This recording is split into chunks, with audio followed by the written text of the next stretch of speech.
Ho ho, and welcome to a very Christmassy Crate and Crowbar PC Gaming Podcast. It's episode 73 on the 17th of December. I'm Marsh Davis. I'm joined by several Jingle Bell ends. All of the Jingle Bell ends there. Tom Francis. Yes, hello. Graham Smith. Hello. Chris Thurston. I'm going to sneeze.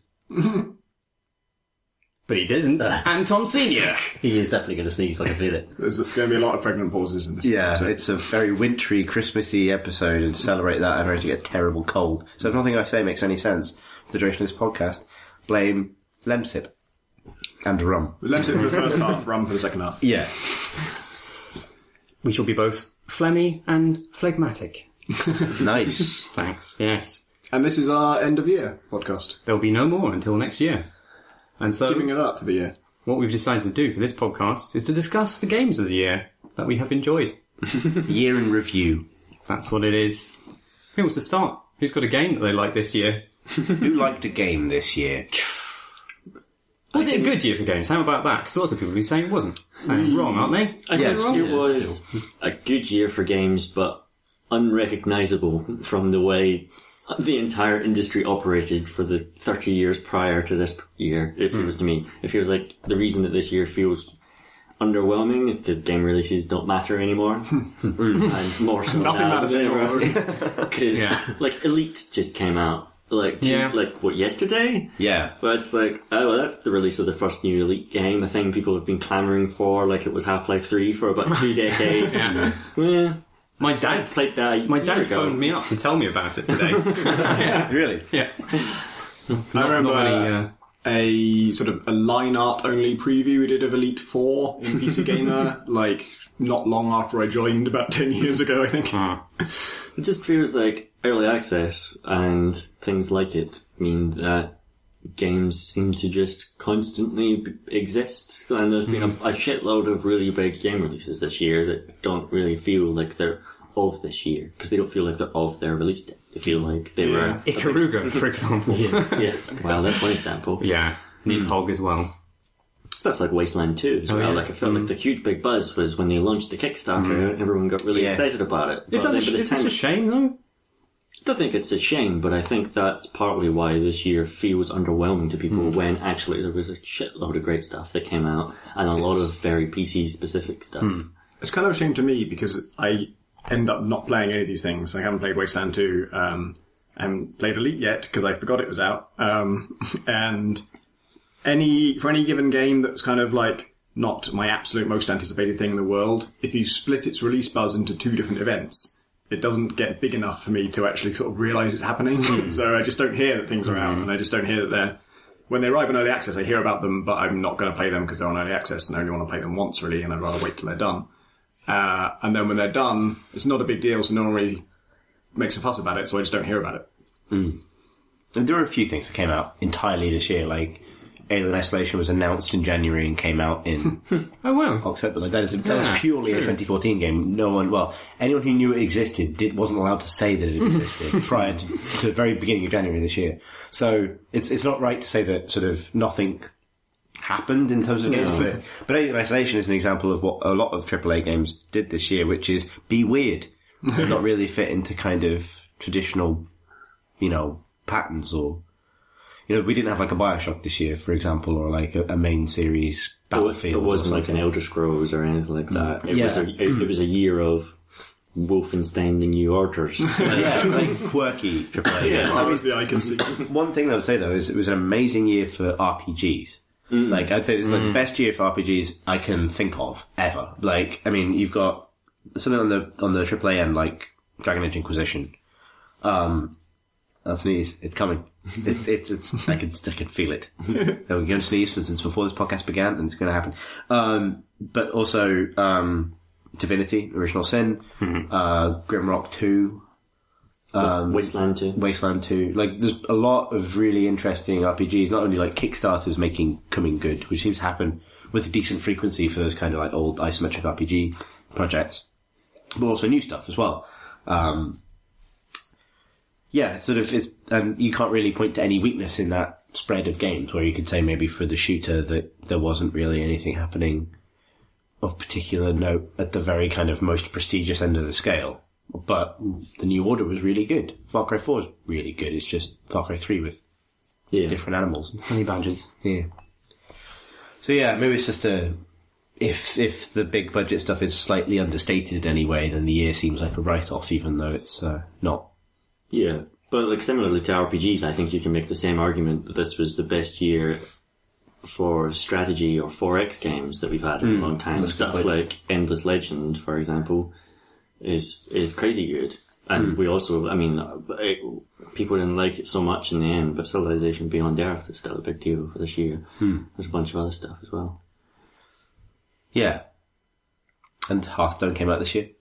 Yeah. Which is another example of like a game that probably feels like a last year game for a lot of people, but you know, its entire lifespan as a competitive thing has taken place this year, and it's huge now, right? You know, it's on the ascendant. Where When a lot of did the Heroes of the Storm become publicly playable? Alpha in April, I believe. Right, so that's kind of a game of this year as well, almost. Well, if by that logic, Hearthstone was a game of last year. Yeah. But this is the thing, point. yeah, It's like yeah, no, that's true. That is true. So yeah, I think it's actually like going back through the list. I think it was a really strong year, but just in ways that ironically probably cater to a lot of things people say they want. You know what I mean? If you're writing this was a terrible year op-ed in the year that, like, I don't know, BioShock or The Last of Us or any kind of, like, traditionally critically successful mainstream game comes out, it would be like, yes, but is any of this really innovative?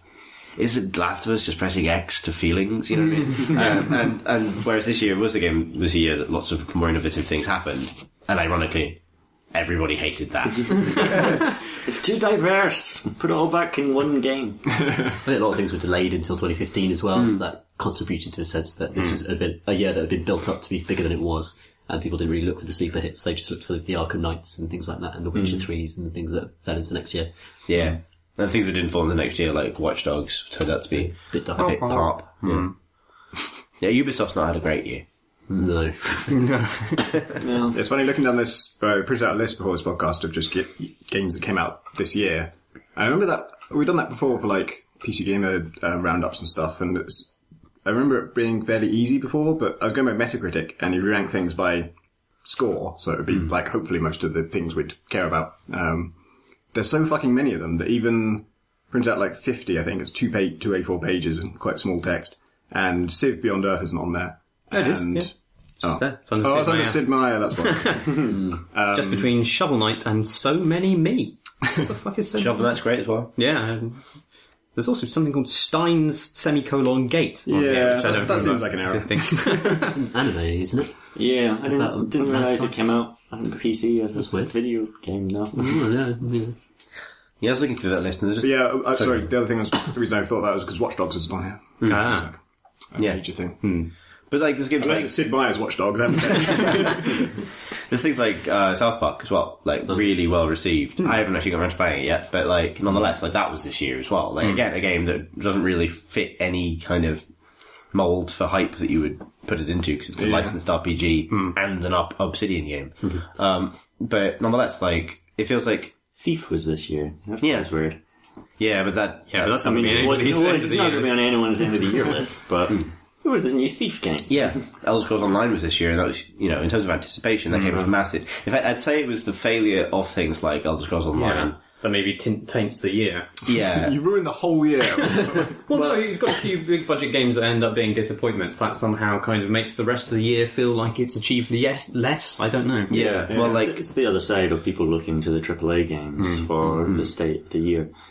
Like no other kind of, I reviewed Elder Scrolls Online, no other review process this year attracted that much attention. Like I didn't realise how big the anticipation for that game was. Yeah. It was massive. When we, I was a PC Gamer at the time, it was announced, and I was on the trip, like previewing it, seeing it for the first time, it hadn't been announced at all, and I think our tweet was either simultaneous with or before the official announcement. And it was the first time I'd ever seen 1,000 retweets on anything. on any tweet in history. It was like, it's ridiculous. Nuts. And that game was a bit dumb, and like that's kind of, I think maybe that colours the year in a big way for, depending on what stories you were following going into the year, I guess. Maybe a disproportionate number of the big threads beginning the year turned out to be crap, which is a bit like if next year has amazing games, but Witcher 3, new Batman are both shit. right? Like, then that maybe colours what people expect. Even if something amazing comes out, people will still say, but that was bad.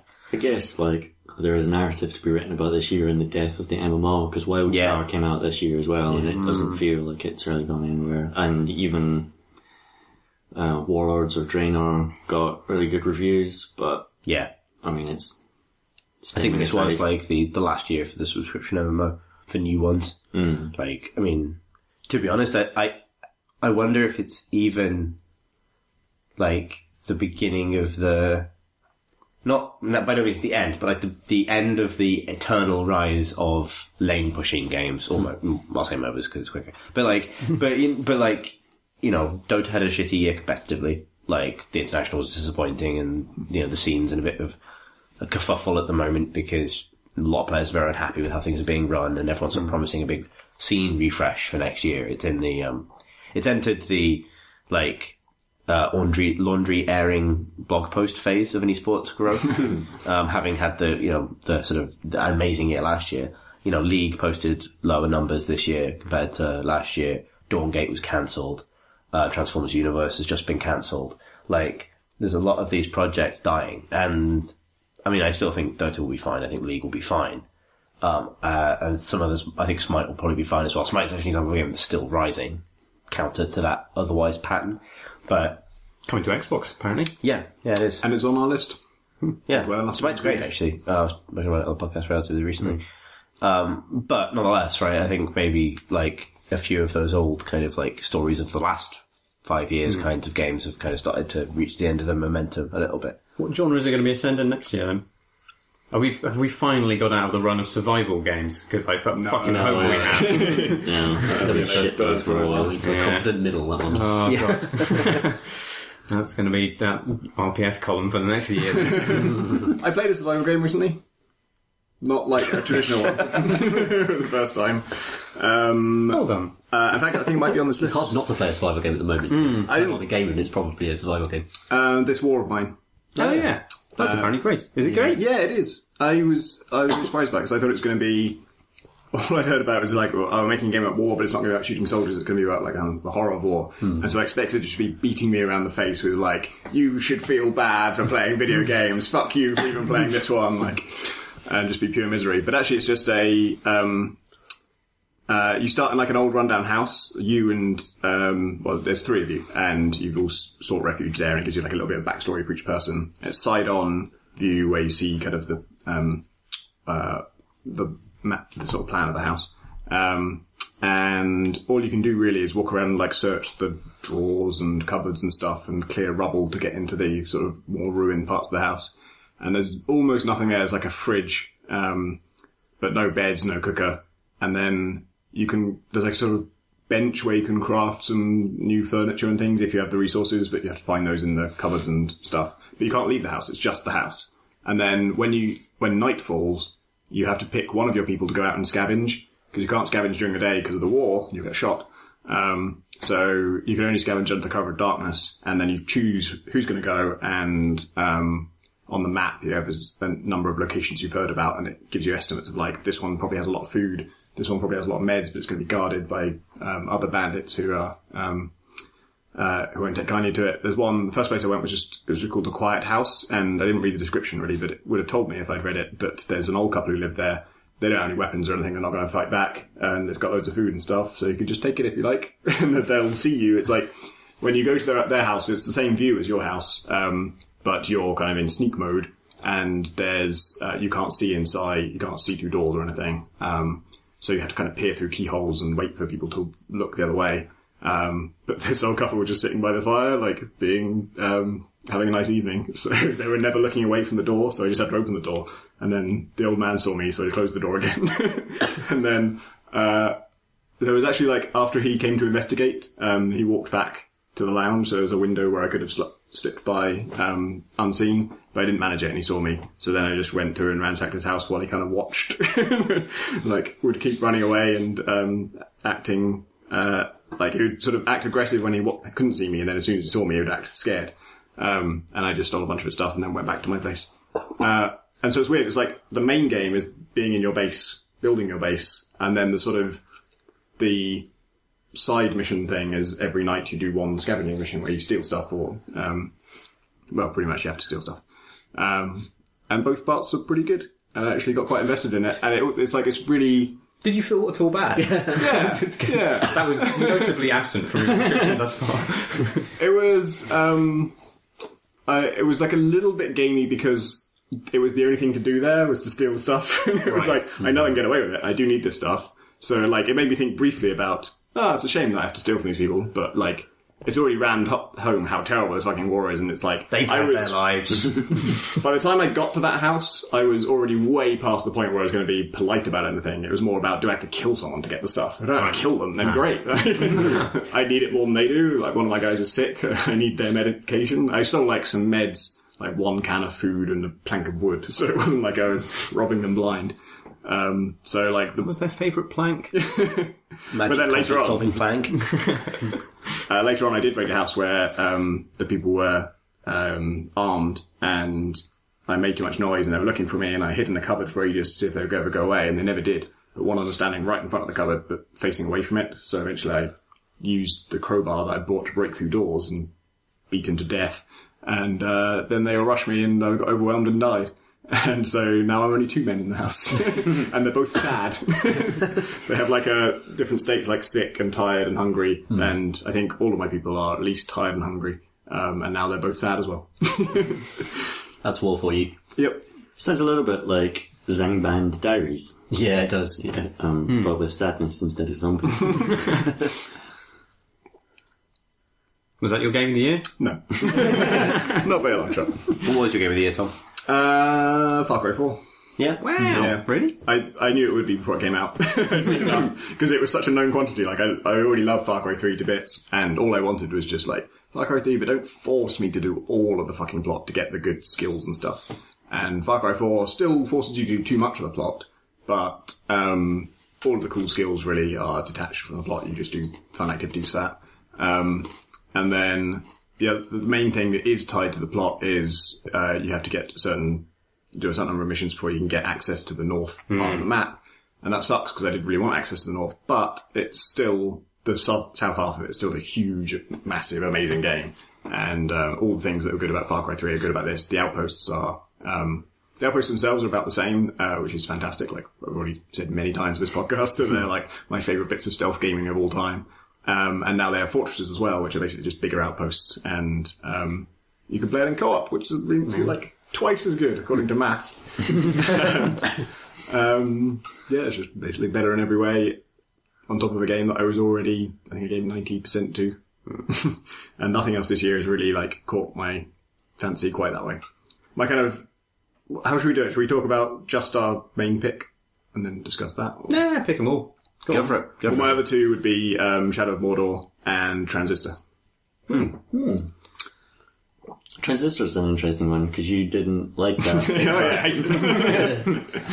Yeah, so, yeah. It's a bit of a Mirror's Edge where, like, there are a lot of frustrating things about it, but it's so beautiful and unique that it's stuck in my memory. So when I think back at this year, I thought of that as quickly as, you know, Shadow of Mordor, which is only a couple of months ago. And once I got the hang of it, once I kind of got into, some games you have to sort of figure out how to like them. Like, the ways it led me into playing it were frustrating in lots of ways, and a lot of the visual communication was very unclear. But once I figured out my own ways to play and got used to the sort of visual mess of it, I ended up spending ages and ages doing, like, there's challenge rooms and stuff.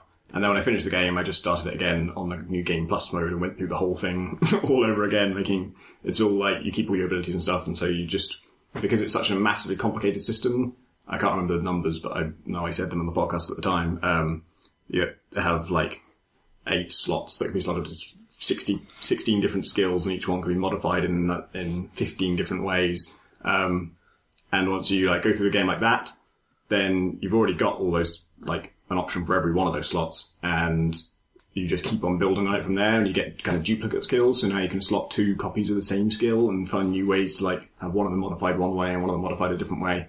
And yeah, the complexity of that ended up being really cool in the kind of end game, I guess. Mordor. Yeah.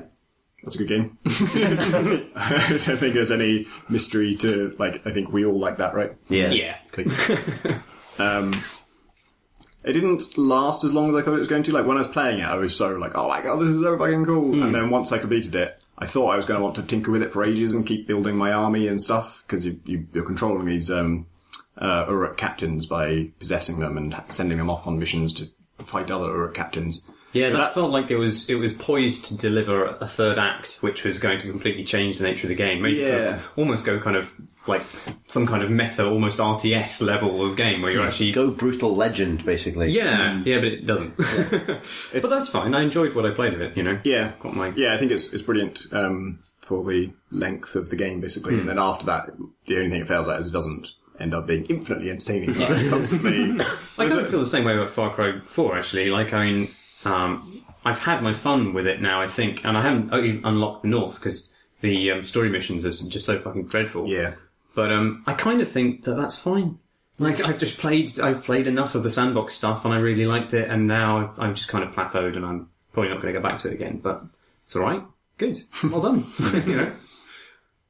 Yeah, Mordor. I think the reasons it doesn't quite didn't hold my interest as much as I thought it would at the end was that. They stopped a little bit short of making it really about the strategy of manipulating that army of captains. And they basically, the compromises they made were in the direction of the player has to be the one who actually makes the change. The player is super powerful. We talked before, I think, about I think, are they just called warlords? The sort of chieftains. Chieftains, yeah. They have to have like special bases and have to be drawn out normally. To fight them, and you can basically draw them out and just kill them yourself, and it's not that difficult. And you can brand them yourself too and get them to work for you. And I can't remember who said this now. Was it one of us or was it a reader? Said that it would be better if there was no way to brand the chieftains at all. So the only way to do it was to brand a lesser captain and then get them promoted to chieftain by helping them through their career. Right. I think it was suggested in a letter. Yeah, well, I think. But we all agreed with it. Yeah, my idea was that. So it's our idea now. Well, my idea, the way to fix it would just be to have it so that if the higher profile the orc, the higher chance that their brand will be detected by a non-branded orc, and they would just be executed. So you could try and brand the chief directly, but the chances are that someone else is going to go, "We've just seen that," and they kill him. Whereas a nobody orc could be branded from the start, and they'll never know, kind of thing. And then the other thing I thought I was going to do was, get my own perfect set of war chiefs by, branding the captains who I just really liked, who just had, like, really crazy headdresses and, or, like, a funny name, or, like, for whatever reason I was, thought they were cool. And I got really excited about the idea of, like, how some of them, they all have different immunities, and some of them are, like, immune to stealth, and some of them are immune to ranged, and one of them is, like, immune to combat. Like, they can't be hurt by just, like, normal swords and stuff. And so I thought, well, if you get a captain like that on your side, then you can use him to kill all the other ones, and I was going to have like a sort of badass. I found a really cool guy who also had that trait, and then I sent him against other captains, and he just loses health. He just gets eventually whittled down by normal combat. It just doesn't apply in that situation. Really? Yeah, so there's a bunch of stuff that like isn't quite as strict as it claims to be. Still your top three, though. Yeah. Graham? My game of the year is I go for Neo Scavenger. Wow, which the indie choice. Which I talked about relatively recent on the podcast, and it's just fucking great.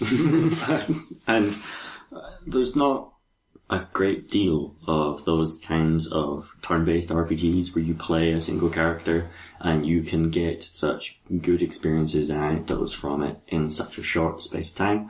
Like, it does a bunch of stuff that I like about roguelikes, like traditional roguelikes like Sandband and stuff like that, but then pairs it in a world which is also sort of a Fallout RPG thing. It's also a survival game. It's all systemic. It's just fucking great. And that actually came out, didn't it? Like the other day.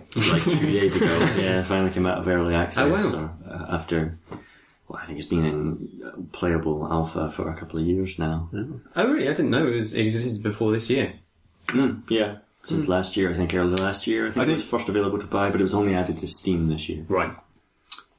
I think I might have played it 2 years ago, because I played it in the IGF when I was judging. Okay. Actually, no, it could have been last year, I suppose. But yeah, a long time ago. It's great. I've only played it once, and it didn't go very well for me. But I think that was an accurate representation of my survival prospects in such a scenario. Came out, but I think I hid from a wolfman, and I had all these kind of survival skills. I got like botany skills, so I could recognise, plants and fungi, and able to track animals. But pretty much as soon as I got out of the city, I failed to hide from somebody with a gun. Then I kind of yelled at him. Then he ran at me. Then I said, "Why not? Let's be friends." And he beat me to death with his rifle butt. Yeah, and that was my life. I love the unpredictability of those interactions, though. Because, there's a lot of games that, especially if they're systemic, it thrives on. And Far Cry 4 is an example of this, that you can identify an enemy and know how they're going to react, and therefore it's about surveying a situation and working out how you're going to behave and how you're going to approach that. It's like a little puzzle.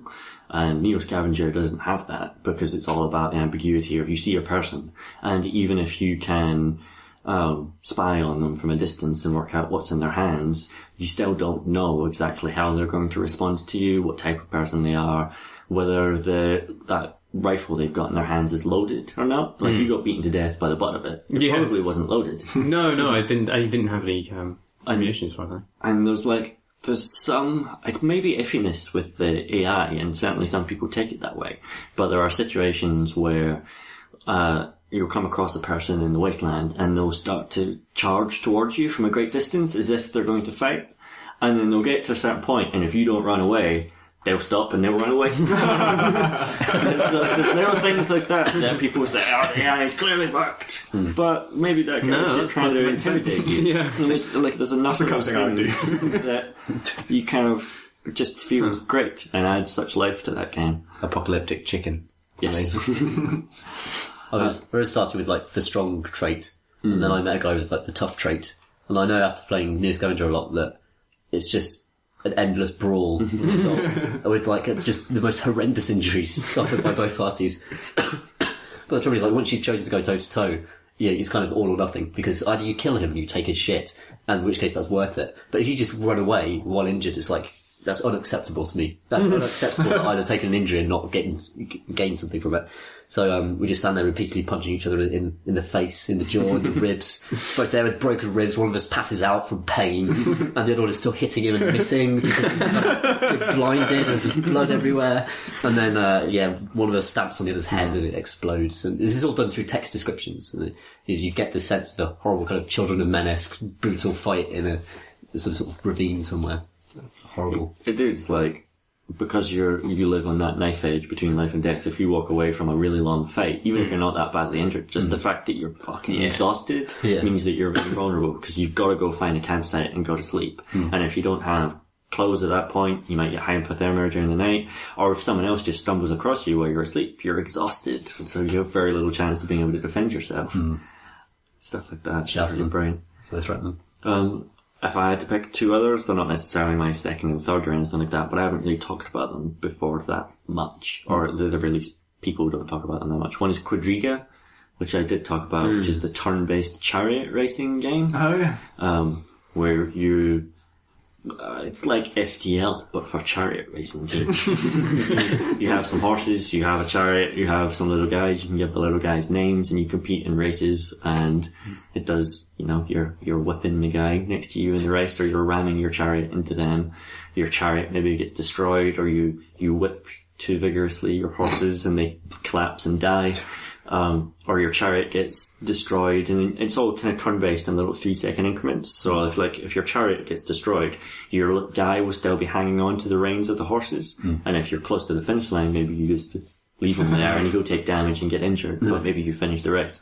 Or maybe you decide to let go and sprint for the edge of the track, because if he dies, that's a thing that you have to spend money to replace, and you don't have that money, and you've got, all the people in the horses and everything are finite, you've constantly got to be replacing it by winning races. And it's just another game that's really good at spinning stories about characters really, really quickly through a set of strategic rules.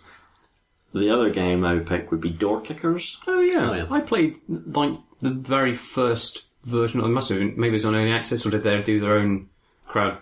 I think they did early access, but I'm not sure. It wasn't very good when I played it ages and ages and ages ago. What didn't you like about it? Oh, there just wasn't door much. kicking. There wasn't much to it, and it didn't really work.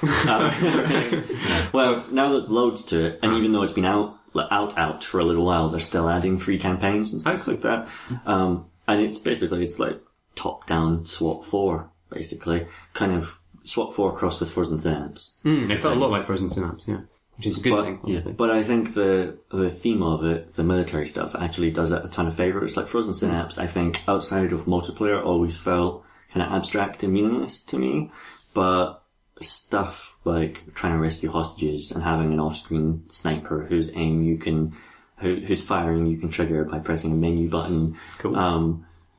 And just kind of setting up, so you can do it in real time by just dragging your guys around and they'll move, but really it's real time with pause. You want to be constantly pausing, and you can, just like Frozen Synapse, plan out the routes and the movements and where your characters are going to look, and then they're going to pause here, and then they're going to wait for a go command, and then these two characters are in unison, going to throw flashbangs, and then they're going to storm this room by door kicking, or they're going to use the little camera underneath the door to spy inside and all this sort of stuff.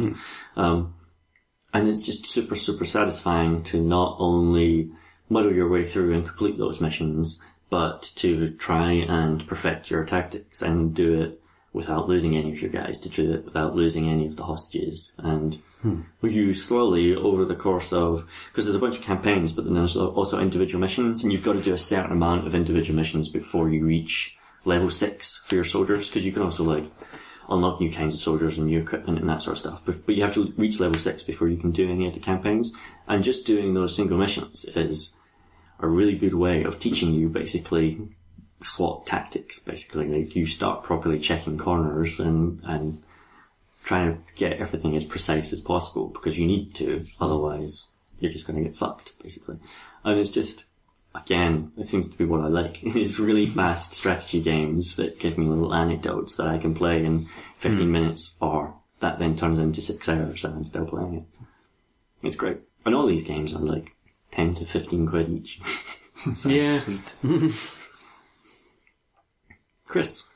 I find this quite difficult, actually, because a lot of the games I want to put in that category, or I can't really pick a game of the year, but a lot of games that I really liked this year don't feel right there. I really liked Wolfenstein, but I wouldn't necessarily say it belonged in that category for me. It was a game I finished and then moved on from, really appreciated, think it's great, still think it was worth going back to. Divinity Original Sin's another one that probably doesn't make it into top 3, but I think is really great and generous and interesting in its design, and again, probably essential despite not factoring in. The 3 I've settled on are Alien Isolation, which I was away from the podcast quite a lot when that discussion was had, but I don't believe I've got anything to add that almost certainly hasn't already been said. I don't think there's another game really like it in terms of what it tries to do, and I don't think actually when we did discuss it, I'm not sure if we had anyone super advocating for it. We talked a lot about its problems. We didn't go in that. Yeah, much into that's the thing. That's why I'm regretted not being able to be on the podcast at that time, because I think the reason it's a really important game is it's one of the only examples I can think of a serious big budget game especially with a franchise attached to it, that understands that games are not only supposed to be fun. Right? That is for me the biggest difference, and without getting dragged into the kind of traditional games art thing. One of the things that you'd understand in any other medium, including film, is that the experience of watching a film does not have to be pleasant for it to be effective. And games really struggle with that, right? With this is actually grueling or stressful, or I really hated the time I was having. I think Isolation uses that for effect, as a core part of its design. It has some things to mitigate repetition, but repetition's a core part of it.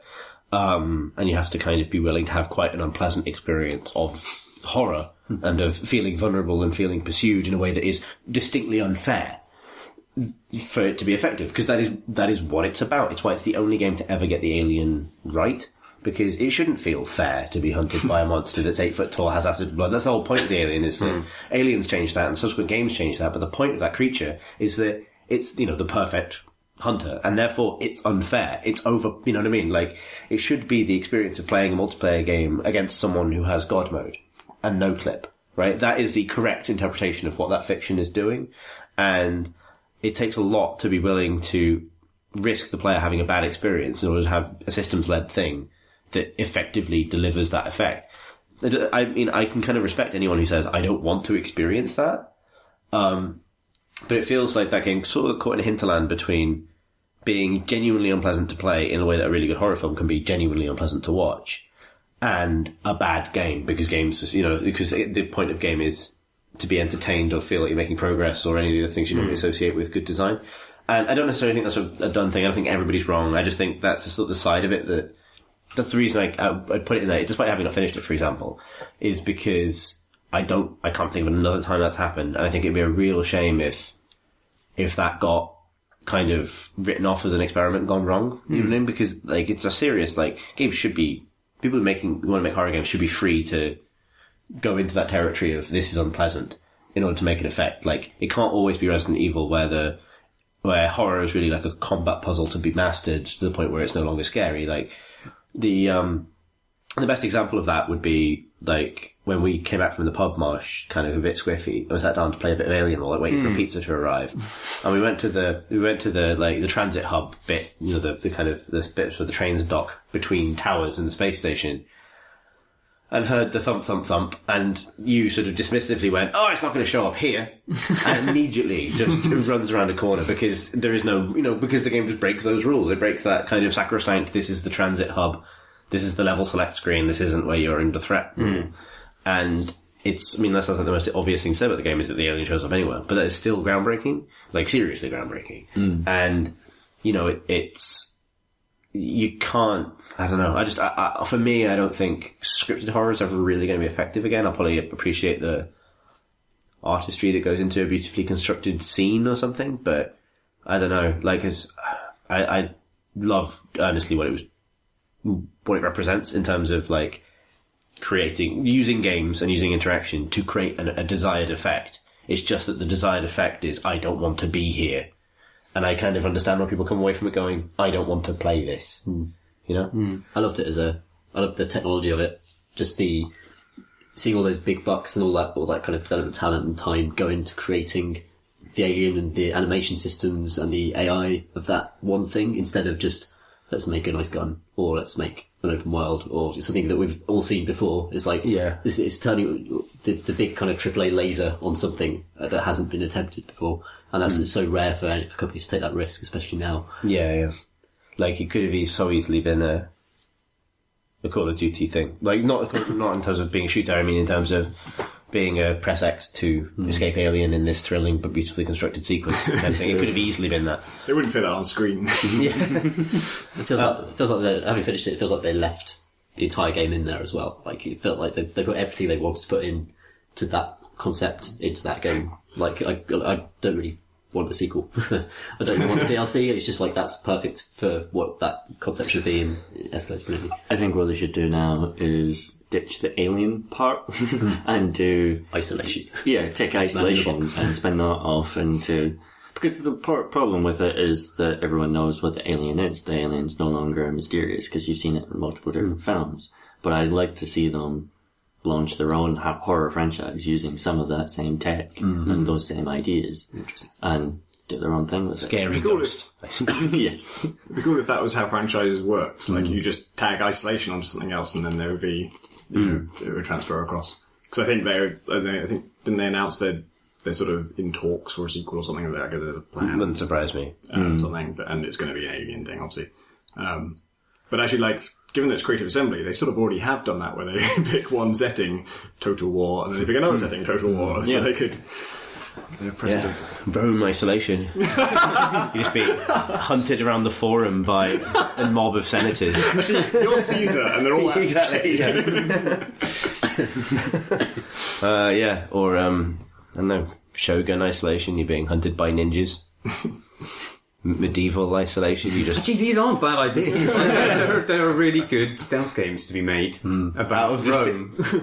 Well, there's so many senators who are, who were put under mark of death by various emperors and had to flee the city and stuff. And Cicero gets caught and has his hands cut off, and that'd be great. Yeah, you play Hiding through the Italian countryside. Play a disgraced Roman poet in exile in the Italian countryside, being stalked by disgraced Roman poet isolation. Press X to write erotic fiction. So that's one of them. The other one is Dragon Age Inquisition, which I put myself under tremendous pressure to kind of like finish it. And then got to the last mission, or the bit where you can select the last mission, and just decided to do other things. And I'm continually amazed by how big that game is. Like, it's do other things in the game, you mean? Yeah. Like, no, I mean, like, just wander off and learn the crafting system inside out, and do the dragon fights, which are all these kind of involved multi-stage boss fights that reward planning in the form of creating gear to go and do those boss fights particularly. Like, it's amazing how many games are in that game. Like, Dark Souls is in it to a degree, Monster Hunter's in it to a degree, in terms of just the sort of the way its open world is structured. And, like, I've not had that experience with the BioWare game. So it's on the list really for being easily my favourite game narrative of the year, and probably by some distance my favourite game rating. Like, in terms of it's the game that most consistently has made me, like, laugh or smile in terms of, like, its characters and how well realised they all are. It's got so many good things in it, and just a phenomenal main mission design. Like, every main mission in the Inquisition feels like a finale. They do that really well. Given the amount of sort of stuff you do the rest of the time, every time you activate one of those big plot driving main things, it feels like you're setting into like 3 to 4 hours of just like kind of like prime BioWare making decisions about elf time. And they do that really well. And the stuff that its connections to the previous games are easily the most interesting of any series BioWare have done, because they're so complicated. Because you're dealing with 3 protagonists by that point, each with their own relationships with different characters, and decisions that, one you might have made, you can then disagree with as other yous, and kind of it plays back in, which is interesting, right? Like, it's, this ongoing engagement with stuff I did in 2009. It is. Like, you're a different person in all 3 of them, right? Yeah. So in Dragon Age Origins, you're the Warden. In Dragon Age 2, you're Hawk. And in Dragon Age 3, you're the Inquisitor. And did you regret any of the decisions that you'd previously made as other characters then? Not really. But, there was one decision in Inquisition that I regretted so much I undid it, which is the first time I've done that in years. There's a moment where you can, as the Inquisitor, express disbelief about something the Warden did, which, like, what the f was he thinking? In a way that is really cool, like, to have that little payback. Like, 'cause you can't go like, I'm gonna undo that, or like, or, I just, but you can have that moment, because they have it there so that if you import a save that you can't remember, you can kind of recap. But obviously it's not just like, tell me what happened in this event thing. It's like, you did what? And that's really bushy, and that's really well done. But also the open world stuff is, I think, genuinely really cool. Like, it can be a bit repetitive. Like, the combat system is that game's weak point. Like, every game's, really, to be honest, every Dragon Age game, the combat has been friction, really, to make it not just walking around clicking on things in the game. But the sense of kind of like piecing together the environments I find really satisfying. There's a zone that's an optional zone, and initially on the map it costs less to unlock in terms of your Inquisition's power than the others, so you think, it's going to be another kind of hour-long vignette area, but it's huge. Like, it's just this vast open world and these kind of like mesas off in the desert, and when you get to the mesas you think that's the end, because you see them in the distance and you walk for what feels like hours, like for 20 minutes to get to this thing, and then there's just a valley, some complicated network of caves and things on the other side to go and explore. But the story of that whole zone is finding this ruin, this particular ruin, before the enemies that are there ahead of you to find it. And it's a sort of simple setup. But for that mission and that mission only, it just takes away the quest markers. So rather than saying you need to collect, you need to collect 5 keys from 5 caves, and each of them has a puzzle in it. And in a normal RPG, and to be honest, in Dragon Age normally, that would be a here are 5 quest markers, go to the 5 places thing. It just takes them away and replaces them all with maps. That it's just a sketch of the environment with like an arrow hinting at where the cave entrance is. Cool. Which it does that for treasure, as like in most zones as an optional thing, and here it uses it for the main quest. And there's that really kind of, that's really satisfying. Like, that took me like a whole afternoon to do that, because one of them, like, it requires that you looking around the mountains to figure out from what angle would those mountains look like look a particular way. Yeah. And when you're there, you can kind of figure out, and that's a really interesting way to get people to engage with an open world. They did that in Black Flag, and it worked really well there too. Like, you'd be on an island, you'd be like, I see the pillar that it's talking about, but from where would the pillar be to the left of that tree? Or is this the tree it means, or is this other tree the one that means? Yeah, like, yeah. figuring out- It's just really good. It's a really good idea, and the thing is, it means you spend a lot of time in the world, like looking at stuff and trying to find stuff and encountering like other quests and things as you run around. And then the trick, I think, the thing that makes it a Bioware game is the fact that you have these 3 other characters with you in a combination that you've chosen based on which characters you've recruited and which ones you like, and they talk to each other. And so obviously, so you have this sense of a narrative. And in that particular quest, one of my companions had an entire series of things to say about the tombs I was going to as I found them. And this is one companion out of like 8 or 9 that I didn't have to bring with me. So they must have recorded like multiple different characters' takes on it. And because his is not just like, this is a tomb. It's not like a generic bark. It's a full, like, he is a Canary mercenary from this race of like sort of warriors. And he's got opinions about structural design because he's knocked down a lot of walls in his time, and so he's just impressed by the architecture. So it talks about the architecture and like what it says about like the people that built it, that it was not constructed with magic, and that's like so many people cut corners these days, and it's this because it's not a plot thing. It's not it's just a character advancing little side thing where that character gains an interest in architecture that you wouldn't otherwise know he had if you didn't bring him with that. And that's like, that for me is like really good game writing, where it's just sort of like, you feel like you're there with that person. He's not just the tank I brought with me because I need him to soak up damage. I did bring him for that reason, but he's got an opinion, and it's not, and then I don't have to solve the quest to resolve his childhood fear of architecture. It's just a thing about him. That's the polar opposite of Diablo 3, where they know what companions you got with you because you're forced to have them with you because they're plot people, and then their commentary on what's going on is the most sort of painfully obviously generic. So every time you encounter like a mini boss, they'll say, "Look at that special enemy!" Like, wow, what a noteworthy foe! Without ever saying anything specific. Like, that one's got a yellow name. Yeah, so that's good. So I was going to say though, for my game of the year, to land on it finally, I really want to talk about Elite, but anyway, is because it could be Elite actually. Maybe it could be Elite, but I've been playing it for 2 days now, and it's too soon. But I might talk about it anyway because it's good and it's new. Gave me probably Blade Symphony. Really? Yeah. I don't think there's been because it's not on the list. It's not on the list. Because I don't think it was reviewed in that many places actually. So Blade Symphony is the third person sort of spiritual successor to Jedi Academy sword fighting game that came out earlier in the year. And I don't really play it anymore because I was briefly incredibly obsessed with it for probably about 3 months of the year. And it's not only a very good sword fighting game and a very good multiplayer game. The thing it gets, and the reason that I put it at the top of my list, is it rewards the experience of competing in a way that feels real. Whereas normally, you level up in Call of Duty or in any other game or in Dota, you don't feel like that really means anything because the ladder ahead of you in terms of who's good at the game and who isn't is very, very, very long and invisible most of the time, right? You're there to kind of level up solipsistically on your own, and it doesn't matter who you're fighting. You're just there, other human beings are just kind of like bags full of points to be shot to rank up. Whereas what Blade Symphony does is it puts the individual player at the front of its design at every possible point. So this is, regardless of how good it is as a sword fighting game, its global ladder is run through the entire thing. So when anyone enters any server, they enter with their rank, and that is their rank in the world of everybody playing the game. So everyone has a number next to them, and that is who they are in the world. And then when duels begin between players, and the two swordsmen bow to each other, those ranks are kind of showcased as kind of who they are. And areas naturally for, a server might be running 3 fencing pieces basically at a time. And they will naturally, because of the way the game works, and because of you can only rank up by dueling people your own tier, basically,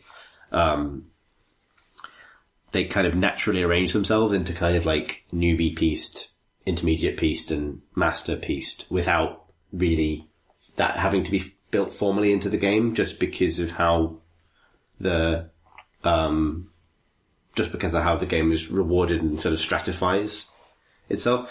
And because of that, I committed really, really hard to getting into the double digits for a while. I crept into the 70s for a while. And that's like an amazing feeling of genuine accomplishment, which completely, I mean, anything else I've achieved in the game this year has been something that the designers kind of intended me to get to eventually, even if it's something in Alien that was very hard or whatever. Whereas that was like, intimidating and gratifying in a way that other games just can't do, really, because you know that your ascent matters. And the community is small enough that you see people when they're at the top and you realise you can never beat them, and then you see them again a couple of weeks later and you've beaten them, and it's like, that's a really good feeling. But then I kind of burn out on it a little bit, and so maybe that's the caveat, is that for me it was like a love affair rather than I don't feel married to it, and I'm not a professional symphony player now because that doesn't exist. But, yeah, it's great. Tom?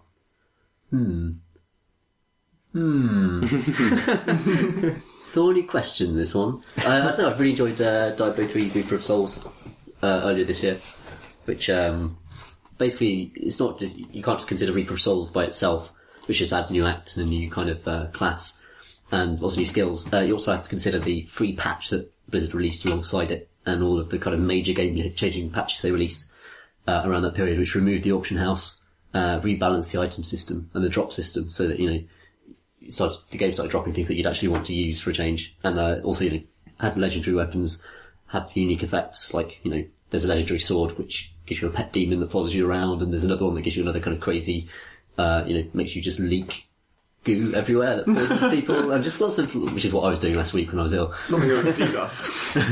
And what they've done is they've reset the core philosophy of the entire game with an expansion, which, expansions don't do that. Expansions just give you more shit, normally. Whereas Diablo 3 Reaper of Souls, the whole kind of patch ethos was, okay, we're just going to get rid of the auction house, we're just going to completely reset the end game, we're going to introduce these fantastic randomized dungeons, which will take architecture from all over the entire game and monsters from the entire game and just mashes them together into just these amazing gauntlets that you then kind of mash through as quickly as you possibly can to get to the boss. And it's just made the game brilliant, where it was previously just kind of great. But taking that leap to go from, great to amazing, required a complete reset of everything that game was about. To completely change the economy so drastically without breaking it, and to make it better, it's just such a tremendous work of skill and planning and design that I could just really respect it as a logistical nightmare. It took them a long time to get there, didn't they? It did, Diablo 3, even before it was out, had gone through so many complete radical overhauls of just we're going to scrap a whole stat from the RPG system, just rip it out, and it was never there, or just fundamentally changing the way loot drops in a totally new way, which is crazy because it's the third game. They've had two others, and I think both of them had an expansion at least. And so they've had lots of time to experiment with this stuff, but they tried to do so many radically different things with Diablo 3 that they sort of had to revise them endlessly. I think it's very good that they did, because I think they ended up with some, I actually think Diablo 3 at launch was, really good, but it got even better when they took out the auction house and, improved the loot game basically. People always forget that when Diablo 3 launched, the auction house wasn't in it for 3 months. So everyone who reviewed the game just reviewed the game, which is fucking brilliant. The game's brilliant. It's an amazing, the skill system. I think just loads of RPGs should look at that system, because it's a system about just giving people things to play with without gating them horribly. People think Diablo 3 is a grind, and it kind of is, but it's not at all a grind about the ability system. You're leveling up all the time, and every time you level, you get a new skill or a way to alter an old skill. You can throw all the skills out and just change them at any time. You just press a button and you just change all your skills. And it breaks this, the idea of the skill tree, which is actually when you look at it, it's a really flawed, punishing way to arrange skills in the game, and actually locks off most of the game from you. If you plot one course down a leveling tree, 90% of the game is you're just throwing away options all the time. You're throwing away that cool lightning spell, you're throwing away that cool stuff. And Diablo 2 had so many nested sort of codependencies that you would commit to something to the point where when you leveled up and got a point, there was no question about what you could put in. It had to be in the next point of that thing, because you already vested in prerequisite for it. You didn't actually want that skill. It was just a thing you had to have because it was the only way to get the next one. And it forces your behaviour to become so static. Like, it forces you to use the same skills over and over again, and you make the game boring for yourself because the numbers incentivize you to just have this one really well constructed build. Whereas in Diablo 3 it's about experimentation. It's like, okay, well, you just got a weapon that means this whirlwind attack is suddenly valid now, so then you just rebuild your entire character around that, and then you just have loads of fun just like kind of experimenting with all these crazy tools. And because there are like so many classes, and all of them have 60 levels, and every one of those 60 levels is either a skill or you know, a rune that changes a skill. The options are just fucking endless. And playing with that stuff and hitting things in that game feels amazing anyway. So just doing it in lots of different ways is just incredibly entertaining in itself. So yeah, I think Reaper of Souls is just a massive victory for Blizzard, and they did a good job of listening to the fans. So yeah, that's probably one of my games of the year, maybe. The other one, which I expect Marshall to talk about later, so I won't talk too much about it. We can talk about it together if you like. Well, we can do that. Co-op talking. At the same time. We'll just both say exactly the same words. Yeah. Ready? 1, 2, 3. Dark Souls is... You should have said Ikarugo. Yeah. Yeah, Dark Souls 2, I've had absolutely... I think it's brilliant, actually. Like, if you watch that video series... Somewhere else in Bath, Richard Stanton just bellowed at the sky with pure animalistic rage. He's going to air assassinate me in about an hour. He's on his way right invade. now. He just appears in the corner room, this big red, glowering Stanton. Bows once and then skewers you. Yeah, that's what I do suck at PvP, actually, so... yeah, but I know it's not the first game, but I think you have to kind of get over that at some point. Dark Souls 2. I know it's not the first game. Yeah. No, but I mean, like, Dark Souls is a game with such standing, and people have just wanked over it endlessly. I mean, honestly, like, it's a really good game. It's really, really good, but, you know, the second game is allowed to be good as well. Even if it doesn't do all the things the first one does narratively. As a combat game, it's just wonderfully tense, brilliant combat game. Like, the difference changing your weapon makes in that game is just extraordinary. Like, the reach of your weapon is incredibly important. The size of your shield, you know, how fast you can raise your shield, the distance of your roll, all these kind of tiny little kind of granular little details really matter in that combat system. This is the polar opposite of Diablo 3. Yeah, Your weapon is irrelevant. You never even strike with it. But then it's really skill based, so you're always judging the distance between your opponent. You get these. It's very methodical as well. You know, these dudes with enormous shields and they're twice your size, and you kind of put your shield up and circling them and trying to, you know, finding the weakness in their patterns. And it's just a fantastic combat game. Yeah, it's a great action game. It can't really match. I mean, the first game is a brilliant game because of its narrative and it's you know, at a meta level, it is a really sophisticated piece of art with the kind of possibly the highest ambitions that really many games have ever attempted, I would say. Yeah, I mean, as I say, lots of people have ranked over it relentlessly. Yeah, exactly. With reason, yeah. And, you know, the second game just can't do that because it's a sequel, and it's like having a sequel to the French Lieutenant's Woman or something, which is like a self-enclosed piece of, you know, modernist, postmodern fiction. Isn't it pretty much the Bioshock 2 problem? Yeah, it's a similar problem. Yeah. Yeah, see, it's the mechanics of Dark Souls were built to tell Dark Souls' story. And then when you just put those mechanics into a different story, obviously you lose something enormous. But especially when you tweak some of them just to make them slightly more pleasurable. Oh yeah. Yeah. It's kind of the tweaks are a bit variable. like it's still like the stats of that game are just kind of dumb, and they just need to throw out half those stats and just streamline all that shit. But yeah, it's a brilliant exploration game as well. Just like some of the areas are duff, and in fact, if you watch Marsh and my playthrough of it, we spent a lot of time complaining about, like, it's like, well, they didn't spend much time in this area, did they? And some of the zones are like, I don't know what's happened to them, but they're just like a markedly lower quality to the rest of the game. But the good places, are just absolutely joy to explore, especially the DLC, where they finally seem to have the time to devote to creating these really intricate, labyrinthine places that are really delightful to cover. What do you think, Marshall? Is it one of your games of the year? Oh yeah, it's definitely up there. Well, do you have a third game? Oh, yeah, I'd say Ikaruga is my third game, which has been out for fucking ages nowadays. So it feels like a bit of a cheaty choice, really, but there are very few games like that on PC. And also, it's basically perfect. There aren't many games where I say... That's definitely in favour column. Yeah. So, like, I can't think of... It's 25 minutes long, and it's a top-down shoot-'em-up, and it's incredibly difficult, but it's a shooter that changes every 5 seconds. Like, it throws new patterns at you every 5 seconds.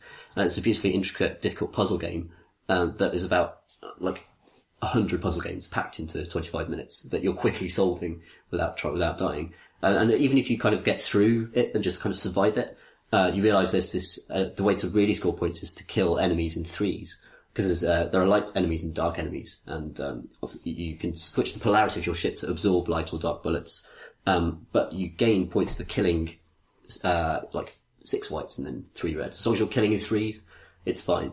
And then when you play through it again, knowing that, you see the formations of the things that are coming on to the screen. You realise that there's a separate puzzle game in the way the patterns they form and the opportunities to take threes out from moment to moment that you didn't even see the first time you go through that game. It's just fucking you astonishing. fucking didn't. Yeah. Because you're just panicking. It's just bullets everywhere, and you're like, fucking hell. And just as a piece of design to do that, If it's 25 minutes long and it changes every 5 seconds, that means it changes 300 times in total. Thank you. And it feels like it does as well. Like, it's quite a mindfuck. It's really horrible and hard. Though if you're going to play it, pick it up cheap. Turn your monitor sideways, because it's a vertical mode where you can go to the options, and it actually will fill the screen as though you're in playing in front of an arcade cabinet. That's great. Like, my monitor does that. It's on like a stand that turns. I don't have any purpose for that thing, but I will go home and play the records. Specifically, so I can do that. It's amazing. Like, if you're playing on a laptop, can you just turn the whole laptop inside? That's also allowed, yeah. Though it's probably not covered by warranty. It's just fantastic. It's one of those games where I think even if you don't like shmups, or think you're not into them, just try it. Just give it a go. Just pick it up in a Steam sale for a couple of quid, and it's one of the best. Is it the kind of game where you can muddle your way through to the end even while being shit at it? No. No. Desperate. Vehement head shaking from this side of half the room. That's why I've never finished it. Already got more than 5 minutes into it. Yeah, it's a hard game. I guess like Spelunky is 25 minutes long. Yeah. The reason why I've finished it is because I went mental at university. And when I have my GameCube, then I spent weeks cracking it, just like learning it, all the patterns and how it all worked. And then the PC port's beautiful, and again the rotating thing alone makes it better. So it's an old game then. Yeah, it's really a decade old. It just came out on PC. Yeah, this year. Fucking sweet. It's been quite a good year for ports, because Revengeance came out in January. That's really good. Fucking great. Yeah, I'm playing that at the moment actually, as like a 20-minute lunch break game. It's good. It amazes me how it's a good combat system, but holy shit, do those games get away with having totally dumb environments and jumping? You know what I mean? Because it's the same with Bayonetta, which is a game I adore, but it's like the feeling of movement in that game is total shit. But jumping is specialty. Yeah, but I can't quite like it for being like. Sound like you found that really funny. That was Tom's sneeze. Mine's still in work. It's sneezing while trying not to sneeze. It was kind of sneeze in both directions at once. I'm dying now, so you haven't gone purple in the face. Yeah. No, that was quite painful. Sorry.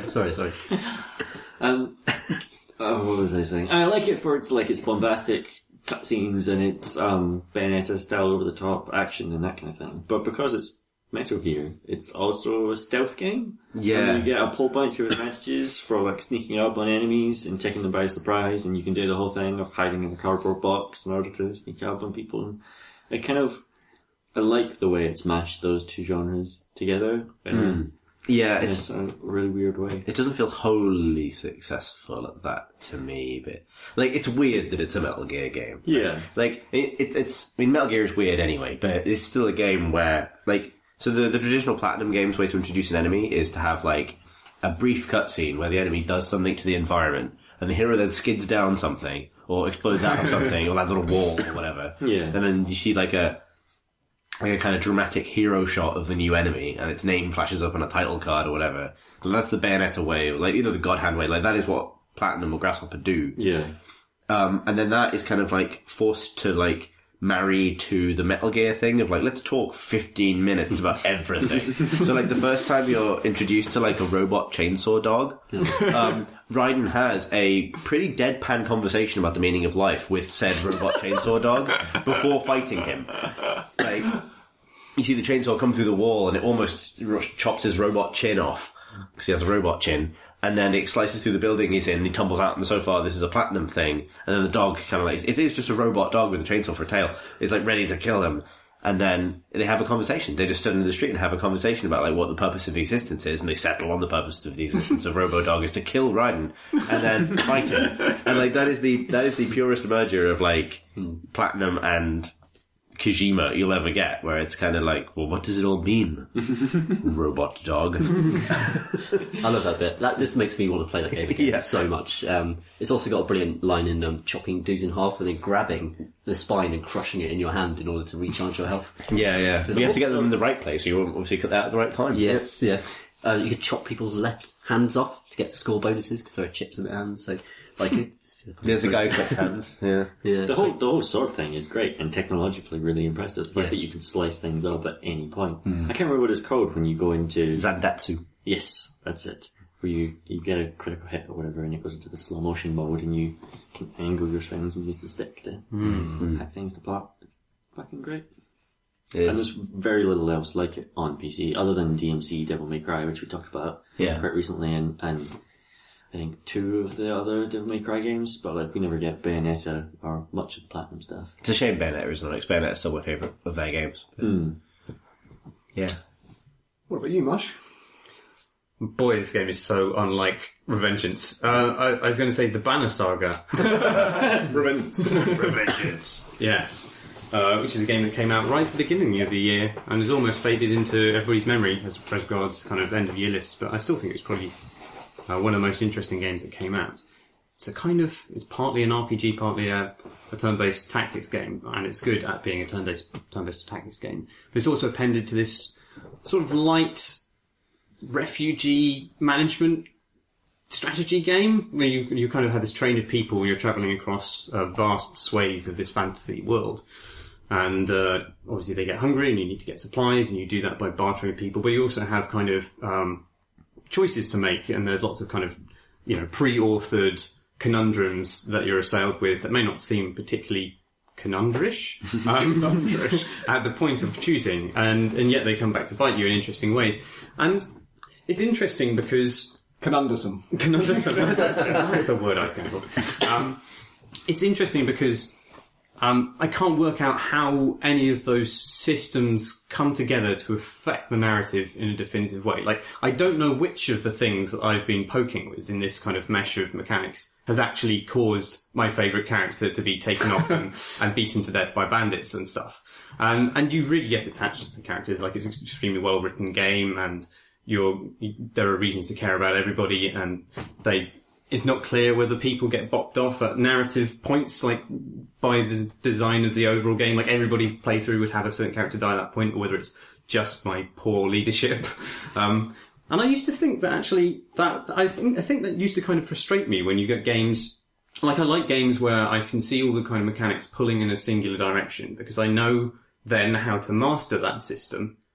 But actually, I don't know if this is just a change in me or because games have got better at this, but I think I like opacity in games now. I like games which have mechanics that pull you in lots of different contradictory directions, and there's no clear path of mastery through it. Like I was talking about this in the Far Cry 2 retrospective I did for RPS, about their buddy system, and it's a completely incomprehensible system. Like, you're asked to, it's essentially the buddies come up and offer you extra missions, so you feel like you should do them to see more of the game, and you'll get kind of, rewards, and the buddies will like you more, but actually, whenever you do that, you're putting your buddies in jeopardy, and the extra missions just make your life a lot harder.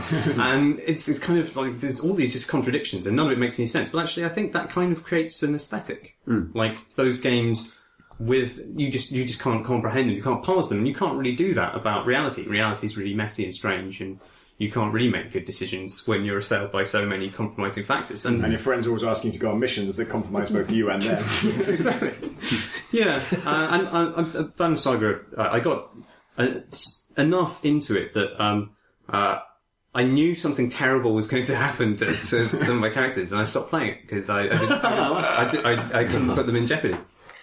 Which is weird. I don't think I've had a game quite extend into my actual life like that. It's got the best graphics of any game in 2014. I love describing it as graphics because it kind of makes a mockery of the whole idea of video game graphics. Great visuals. Yeah. They just bought it for iPad, and I bet that looks fucking sweet. astonishing on that. Like a Retina display, like a small Retina display, is kind of perfect for it. Oh, whoa. That's what I'm going to say. Looks like an amazing like French cartoon from the 80s. It does, yeah. But where all your friends die. Yeah.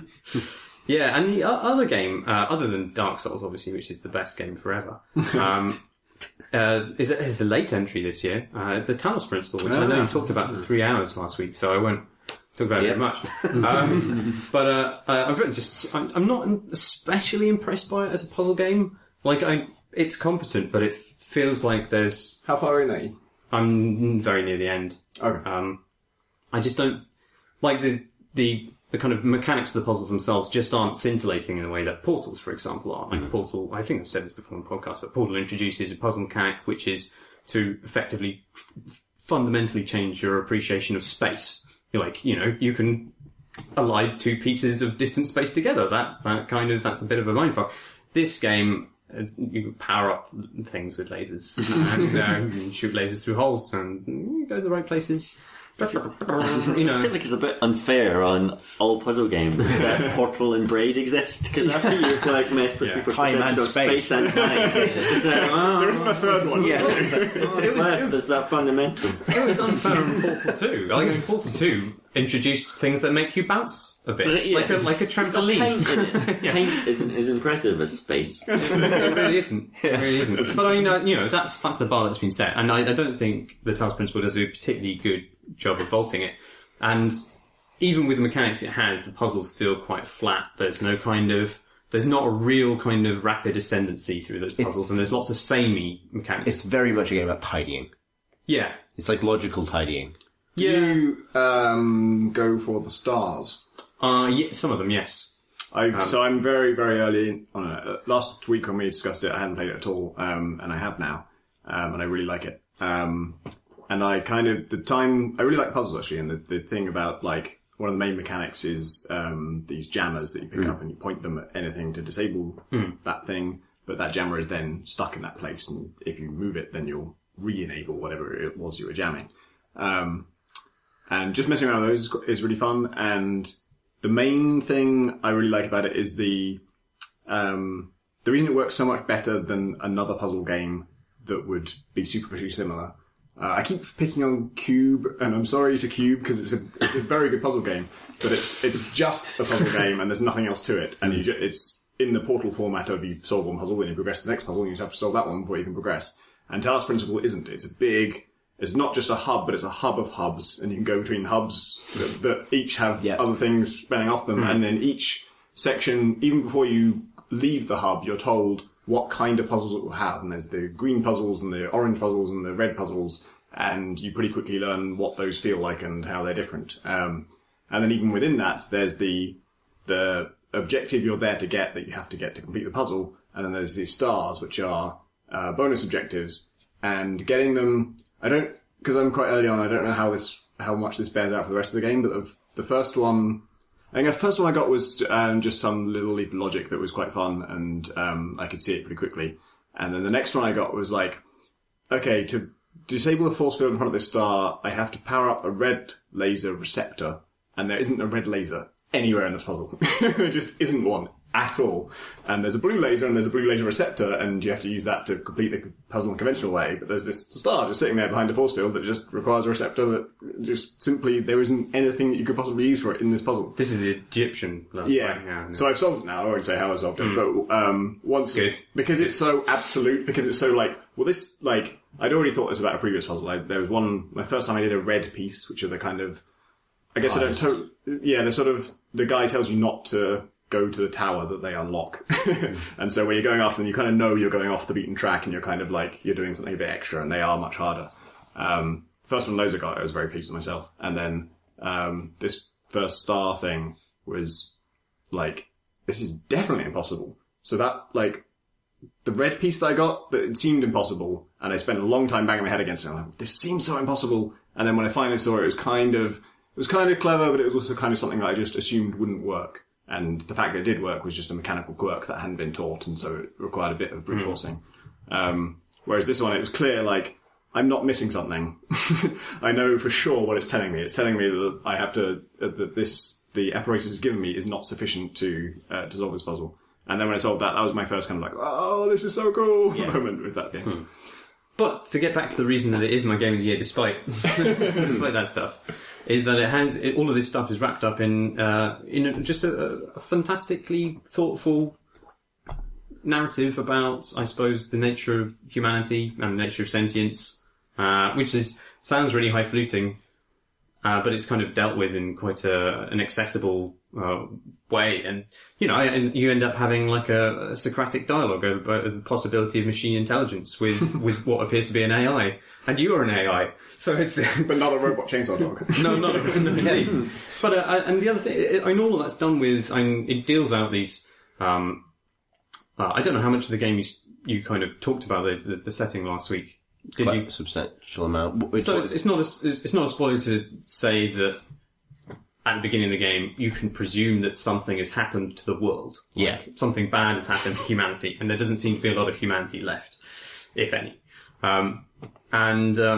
As you go through the game, there's lots of these text interactions you have with various monitors that bleep bloop at you, and they kind of give you little snippets of possibly what happened. The entire world's literary backlog seems to have been stored on this database, which has since become corrupted, but you can access little bits of it, and you get these just kind of really well told, extremely sad. I find the game very, very sad. Some of those emails are heartbreaking. Yeah, like it's people saying goodbye to their loved ones, knowing that disaster's coming, making amends with family members they've been unhappy with, and all this stuff, and it's just really kind of evocatively written, and to put that on top of a contemplation of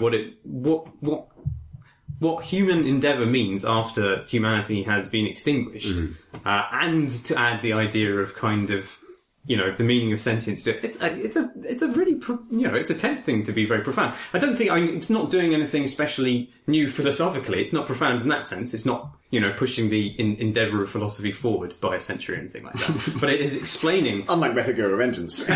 Exactly. But it is explaining real kind of like dense philosophical ideas in a way which is very accessible. Like you have these Socratic dialogues in which somebody interrogates your position about what you think about sentience, what do you think about the soul, intelligence and things like this. And, it holds you to account and it bullies you about these things. And, yeah. I've already been surprised by it will ask me questions in one dialogue thing, I'll answer them to sort of get what I want out of it, and then a while later I'll check back in and it'll actually create a profile about me based on what I answered last time, and then ask me new questions and make sure that they're consistent with what my previous answers. I'm like, fuck, I don't remember how I lied last time. They aren't easy questions. I think, I've become frustrated at a couple of the dialogues where it hasn't given me the answers I've wanted to express myself, and then the AI has been a bit snippy with me. Yeah. But I kind of think that I could have been probably more precise in the choice that I made as well of those words. But what's so good about it is that it's all done through these branching dialogue trees, not a particularly new invention, but it does an amazing job of making you forget that it is by... There's a great kind of, and very canny joke there, the fact that it's kind of asking you, do you think a Chinese room qualifies as personhood while being a Chinese room? That is the most, where it's like the whole notion of whether sentience is just the appearance of a machine giving you back a response that looks right. It can be mistaken for personhood. But it's doing that while also asking you questions about that, which is nuts. Yeah.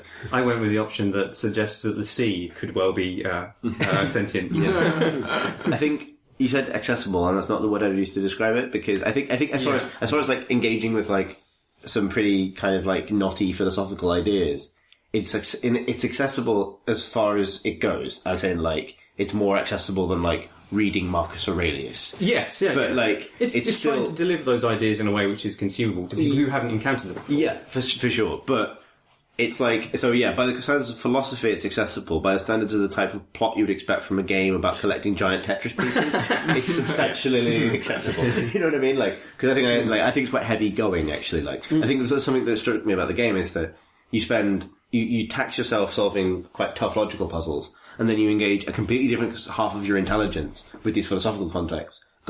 These philosophical concepts. It's like no part of it isn't a puzzle, if you know what I mean. Whereas in other games of that type, You would have a some of it- relaxation time. There's like some of it isn't like asking you to interpret or whatever. But I also think, actually, in terms of...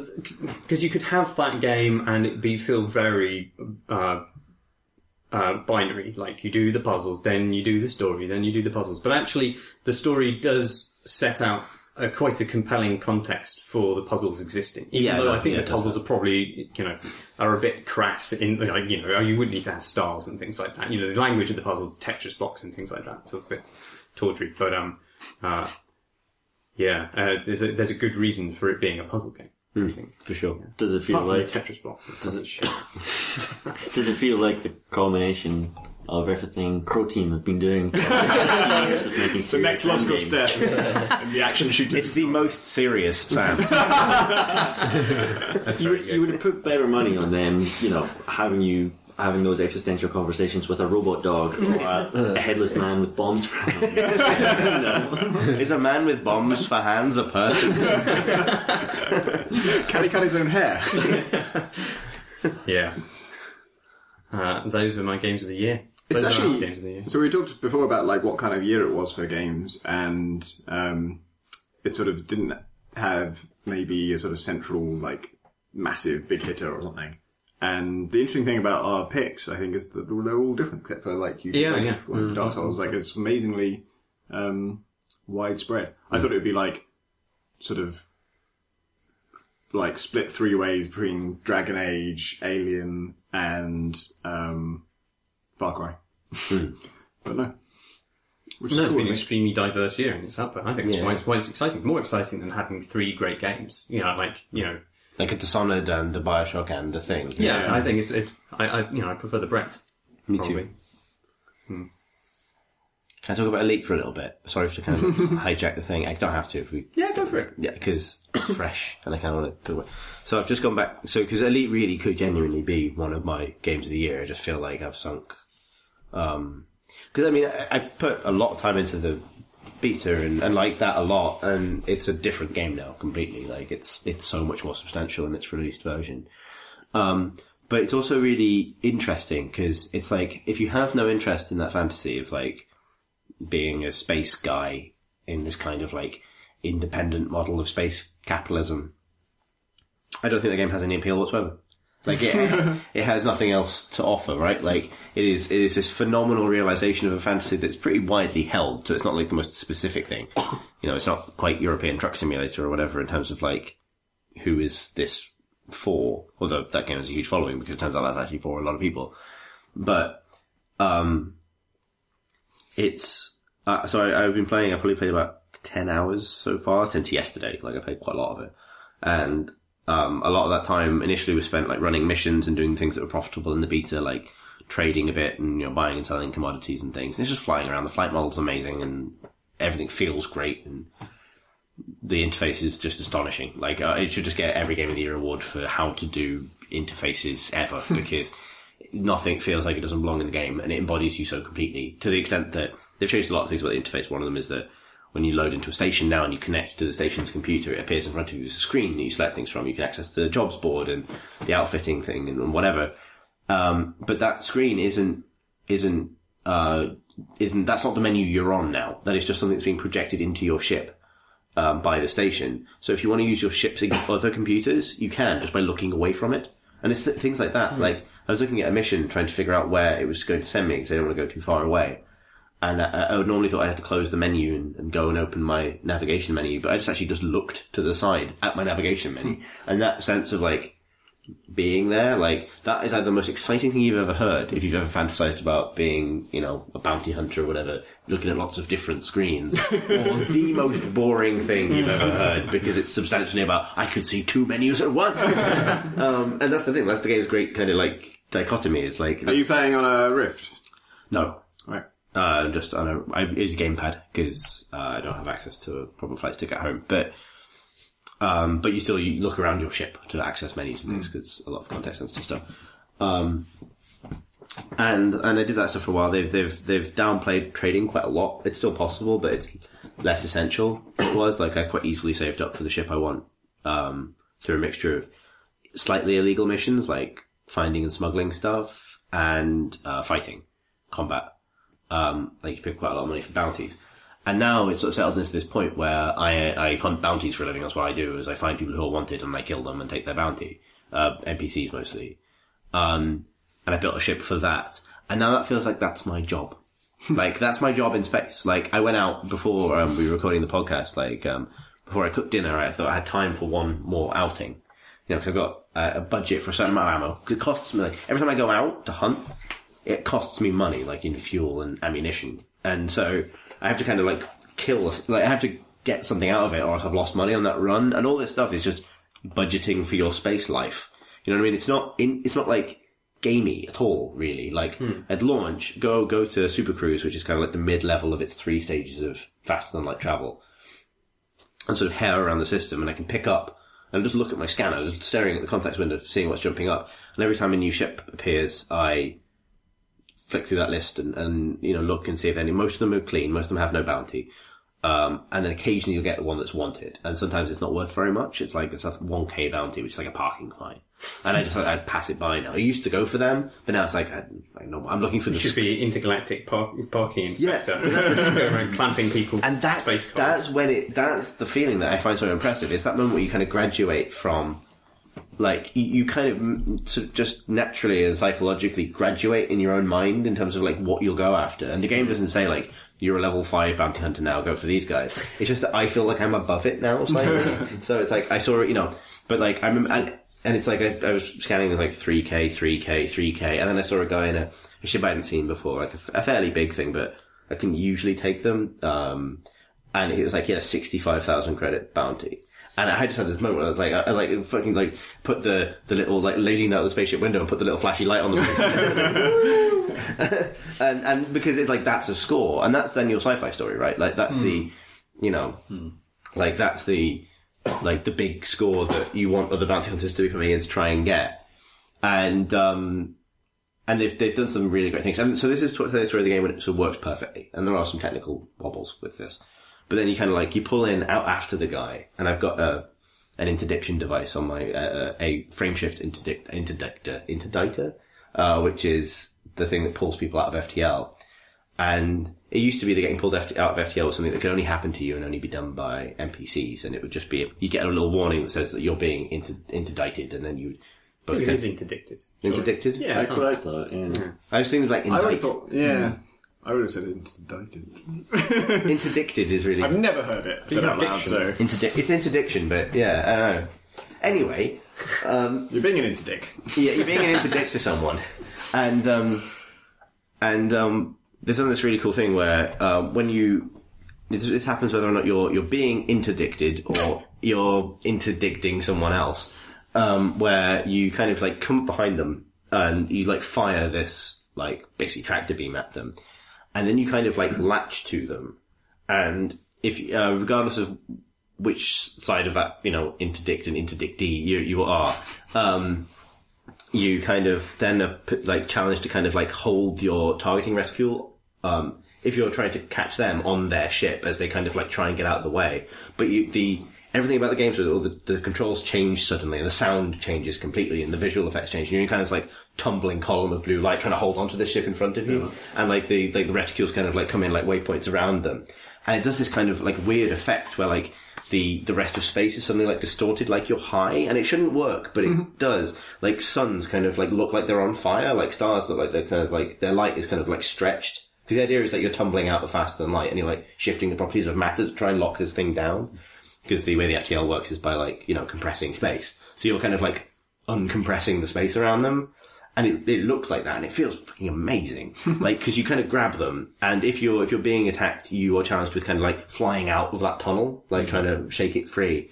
And the difficulty of that game, is based on the quality of the interdiction device that you have installed. So if you buy a better one, it's harder for people to escape from, which is really cool, and easier for you to kind of like hold on to them.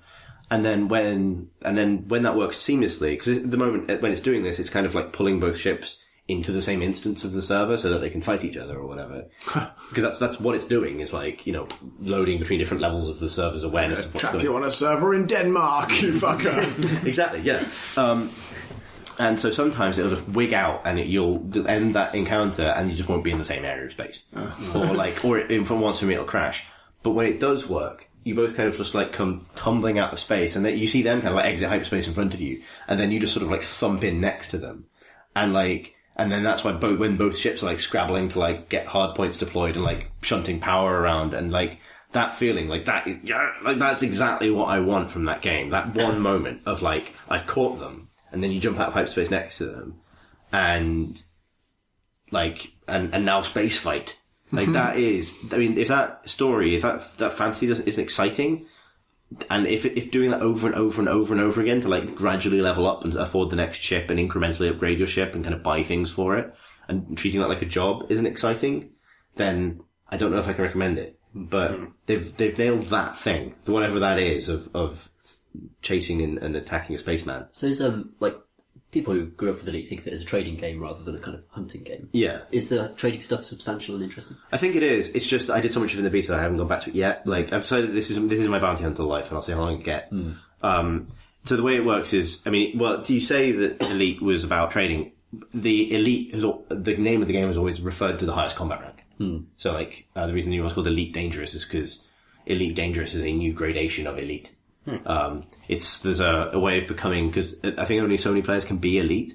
So, but if a player is at elite level but not fully elite, they are elite dangerous, as in they are as dangerous as an elite player. That's why it's called Elite Dangerous. And they have split that system in the new game so that there are separate elite progression tracks for combat, trading, and exploration. So when you begin, you are harmless, penniless, and aimless, and then you upgrade those three things. The first upgrade after harmless is mostly harmless, which is a nice thing. And so that goes up, so that's the combat track. And you just, that just happens based on what you do, as far as I can tell. So like, I'm going up the combat track because that's just how I'm making my money. Like trading is stupidly complicated, because the game is so big, because it is a scale replica of the Milky Way. Which is nuts. Like the sense of scale alone is like, it gives you this, if you're just pointed at a target like a star that you could go to in a couple of seconds with the FTL drive, but if you're in a sublight using a sublight drive, it gives you your travel time in actual time. So to say that's 2 years away. Like if you keep travelling, you'll need to leave your computer on for 2 years to get there. Hope there's an achievement for it. Yeah. But obviously that's why you have an FTL drive. And I mean, I think it's as interesting as any trading game is of that kind, where it's about buying low and selling high. I think the game's other systems, like fleeing from ships and contraband, and the fact that flying is so skill-based, make it more interesting. Like, there's an amazing video from the beta of somebody smuggling by taking advantage of the fact that if you can shut down your ship to the extent that the radio is the only thing that works, and because it's all simulated, heat is an actual thing, and you do not show up on sensors if you're not generating any heat. So what he does is he loads his ship up with contraband, lines up next to the docking, like 5 kilometers from the docking bay of the station he wants to land that contraband in, fires his engines, and then shuts everything off, and his windows ice over, the ship's completely cold, the station can't see him at all, and he just fires it like a bullet, just like gently into the mouth of the station from like 5 kilometers away, completely under the nose of all of the security, because they can't see him. Because he's invisible, basically. And you see his screen like frosting over. He's going like close to absolute zero. Yeah, it's so good. And then, and then as he gets into the station, the ship lights up, and he just hails the station and immediately goes, "Can I dock, please?" And they're like, "Yeah, yeah, okay, mystery ship, why not?" And then it's like, boom, lands before any of the station security outside can do anything about it. It's that excellent moment where he's got to brake, because otherwise he's just going to smash into the back of the inside of the station and die. So he's got to power everything up and then slam on the brakes at the last second as well. Yeah. So cool. There's so many things like that. Like, I played one of the first thing that it did was like replay all of the tutorials just because I wanted to make sure they hadn't changed or whatever. And, someone came over and started talking to me because I was at work. And someone came over and started talking to me at the beginning of the first fight you do against another Sidewinder. So just like a mirror match kind of Sidewinder versus Sidewinder thing. And by the time I looked back at the game, I was on 8% hull. My windows were smashed. I had 7 minutes of oxygen left and I had no shields. And I won that fight. And that was the most amazing, like, the fact that it still functions, like, it's still systems-based and simulated to the degree that if you then just outfly somebody and you stay behind them, you can win and then have that panic of like, I need to get to a space station really quickly because I'm on the window. Like, and like, just little things, like the fact that your interface doesn't work if the glass breaks because the interface is projected onto the glass, but it still works on the glass that remains. So you can kind of like, you can angle your head so you can kind of look through one of the remaining windows just to get a read on somebody. Like, that's just crazy. It's just so cool. The other thing that happened that I thought was amazing, was hunting a fairly substantial pirate. He was in a Cobra and I was in an Eagle, which is basically a tier below, but I love my little fast ship. And, the guy did something the AI sometimes does if they can't win, which is he started jettisoning cargo because it throws off your scanner, because it's just like he starts jettisoning hot parts of his ship basically. And so he jettisoned all of his cargo, and I thought maybe he jumped because he vanished from my radar completely. Then I realized that he'd gone cold. Like, so what he'd done is thrown all his cargo out the back, and some of it was quite expensive, and then gone completely cold. I could just still see like the cooling lights of his engines disappearing into space, and it's a black ship, so it was like I could see that all he'd done is because he switched everything off. He was just going in a straight line based on his velocity at the time he'd switched everything off. I was like, he's still there. And one of my guns is gimbaled, which means that it tracks based on my tracking computer, which makes it much easier to aim. And it would no longer target him because it had no heat signature to lock onto, but I have like two, just forward firing machine guns on the bottom of the ship. And I was like, I'm just going to try something. I started firing it forward, and you could see that they were hitting something in the dark. And it's like, that feeling of like hunting him down anyway. It's like, that was a nice try, but no. It was like, oh god. Like, then just watching him see exploded and like, 25,000 credit bounty comes out. It's like, yes.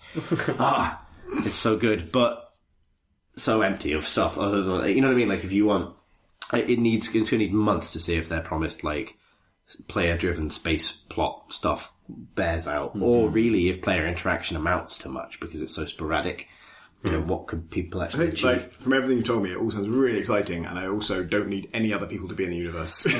Yeah, it's more about whether or not, like, because it is partly an MMO, right? Like, it requires this online connection. It's partly whether or not it'll end up as, like, the world's most solipsistic online game, where everyone kind of has their experience of, like, having amazing space stories with NPCs, and then never thinks about it again, or whether or not it gains a more substantial identity for itself. So, I mean, I'd love to see those mechanics applied to something with Eve's capacity to generate really significant relationships between people, and I'm not convinced that it has that. But holy shit, like, no one has ever done flying a spaceship that well. Like, ever. Like, it's, I mean, that's a noble thing to have achieved in and of itself. I won't talk about it, but if you're excited about No Man's Sky, you should play a game called Outer Wilds, there is a public alpha of it out now, and I don't know how far off the actual game is, but I've been playing an IGF build of that, and it's really, really cool, but I don't want to talk about exactly why. You should just play it. Mysterious. Yeah, mysterious. Shall we do questions from questions? Yeah. No, let's do questions from Tom Senior. Okay. Yeah. Hello, I have a question, everybody. Okay. Hello. What are you looking forward to, games-wise, in 2015? Yeah, that's coming after this one. Nothing. I think games are dead. For no further interesting. Gamers are dead, so games also. And that's the end of the Quake Crowbar podcast. I remember, like, this time last year, the only thing that was on the horizon that I was really excited about was Civ Beyond Earth, and I didn't end up liking that very much. So now I'm like... So basically, never get excited about anything. Well, I think it's because all the cool stuff ends up being indie, and that stuff is less predictable. So loads of indie games I'm interested in, but then very few that I'm totally sure are going to be great. Whereas AAA stuff, when it's good, tends to be franchises that have been going for like 7 years, and you already know exactly what you're going to get, which is why I knew Far Cry 4 was going to be great, because they've already done Far Cry 3, and they're not promising to do anything different. I'm really looking forward to Grand Theft Auto 5 on PC, because I played it a bunch on console. I didn't complete it or anything, but I'm really looking forward to A, being able to play it first person, B, being able to play it with mouse and keyboard, C, revisit that world and explore it properly, D, it's coming with a replay editor, which was great fun in Grand Theft Auto 4. E. Really? You got an E? Grand Theft Auto 4, despite having no mod support, had a really great mod community, and I'm really hoping that Grand Theft Auto 5 will end up with the same thing. F, I never played it online, and so I'm looking forward to playing the online mode, especially now that they're just about to add heists properly to the console version, which hasn't been in it before, so I'm hoping that will be there, if not at launch on PC, then shortly thereafter. I thought that single player story stuff was pretty shite, but it's a Grand Theft Auto game, so I'm just going to walk around the world and take lots of screenshots and pretend I'm Duncan Harris. Similar vein, I'm excited to play Ground Zeroes, which isn't out next year. Sounds awesome, isn't it? Phantom Pain is Ground Zeroes is out soon, but Phantom Pain is next year. Yeah, that's going to be good.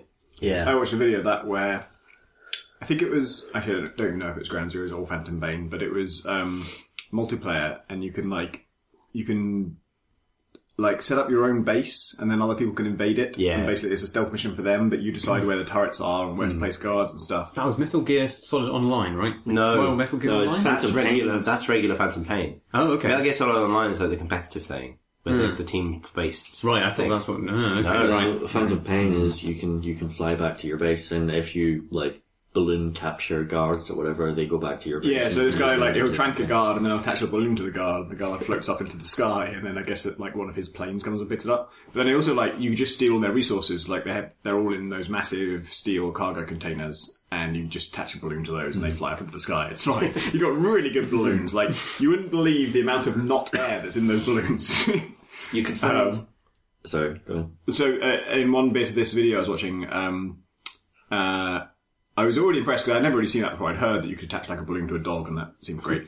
But I didn't realise how kind of physical it was, and that it really is just a physical force that pulls them up. And so if you attach a balloon to a crate, and then you jump on the crate, you can use it as a sort of magic elevator to get you up above the enemy's base, and then jump down onto the top level of his, onto his It's roof be and stuff. fucking awesome.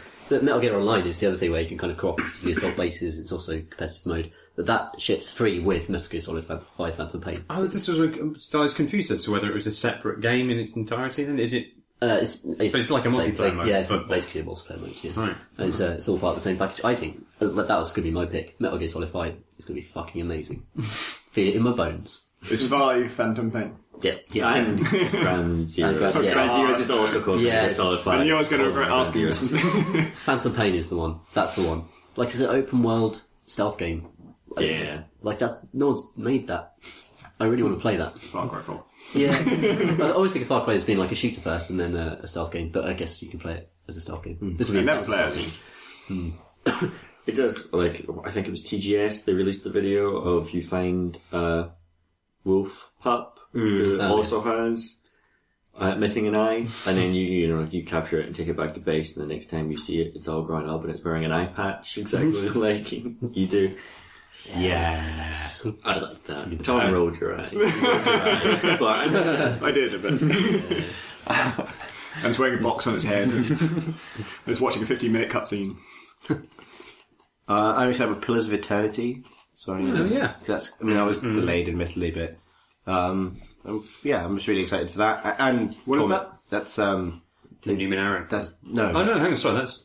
That's the Infinity Engine game made by Obsidian. It's Right. their kickstarted. It's Project Eternity. And then separately there's a Planescape.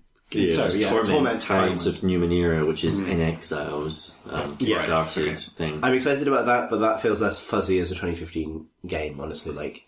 Pillars is coming out next year, it's almost done, people have played it, whereas I spoke to the Torment guys last week, I just wrote a thing about it, and they have just gotten the developers from Wasteland, and they're just gearing up now, so while I'm excited about it, and I'm more excited about the Numenera game, for obvious reasons, I don't feel as confident saying, that's a game of next year, because it's still very much at the concept art and renders phase. It's going to be like an alpha in October, isn't it, or something, and a proper release in 2016. Yeah, so I think Pillars of Eternity is looking really cool. I'm really excited to see what they do. Actually, having said that indies are unpredictable, Quadrilateral Cowboy is surely going to be next year. Yeah, That's a dead surely. cert. There's no Indies way never not come out for 5 years. But when it does come out, there's no way that's not going to be great. Yeah, that's a predictable indie. Sweet. Marsh, any picks? I thought I already picked mine, but I can pick another one. Which one did you pick? MGS. Not a Metal Oh, Gear. yeah, just. Oh, great. Metal Gear. Well, we were both excited about Bloodborne, but that's probably never going to come to PC. No, No, Sony's a Sony thing, isn't it? When's Mirror's Edge 2, isn't it? Actually? probably actually. Does it exist?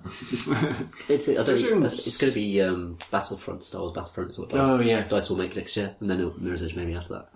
Is anybody excited about Hardline? No. No one gives a shit about Hard line. That's What a my great jingle. song. Yeah. Why did they fix that jingle?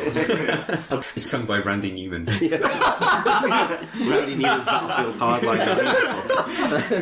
See, now I'm excited about it. We made it good. Shit. I'm so excited about Batman Arkham Knights. Yeah, I am as well, actually. It's not going to do anything. I don't think it's going to change anything about It's the Far Cry thing, right? It's like, Yeah. No, It's got a car now. Yeah. A bat car. I'm really excited to tease former colleague of ours, Craig Owens, about his contribution to that game, as he's a writer on it. Really? Will we be able to tell? Yeah, I think I know which sections he The bit wrote. where Batman So, goes, Greg Owens is amazing. He's my best friend. He's so cool. Read Edge magazine. Batman would read Edge. he would. Definitely read it. Yeah. I think Bruce Wayne would read Edge. It's brilliant thing you could do. I played Batman actually at Gamescom, and you can uppercut a guy so he flies into midair, and then press a button to have your Batmobile shoot him in midair. Fucking brilliant. Hang on, how's that? You're not allowed to... It's something other than bullets. bullshit concussion, Oh, right. Non-fatal shots. non-fatal pillow shots, haven't it? Pillow shots. By his tiny pillow shots. By his tiny kisses. Knock them the fuck out. I don't care what the fiction is. He killed people in Arkham Asylum. Yeah. I did it for sure. Like, they died of their wounds in hospital. Have you It's off explosions. Like, explosions kill people. Have you seen the amazing... There's a great college humour sketch with Patton Oswalt in it about Batman's no-killing rule, where it's basically done in the style of the Nolan Batman movies, but it just establishes that it's not that Batman has a no-killing rule, but he fundamentally doesn't understand what killing is because he was shielded about knowledge of death by his parents. So it's like, Batman, your childhood goldfish died. Like, no, he didn't. He went to fishy heaven in the sea. Like, that guy's dead. No, he's sleeping. It's really good. Just put links to it. It's mega good.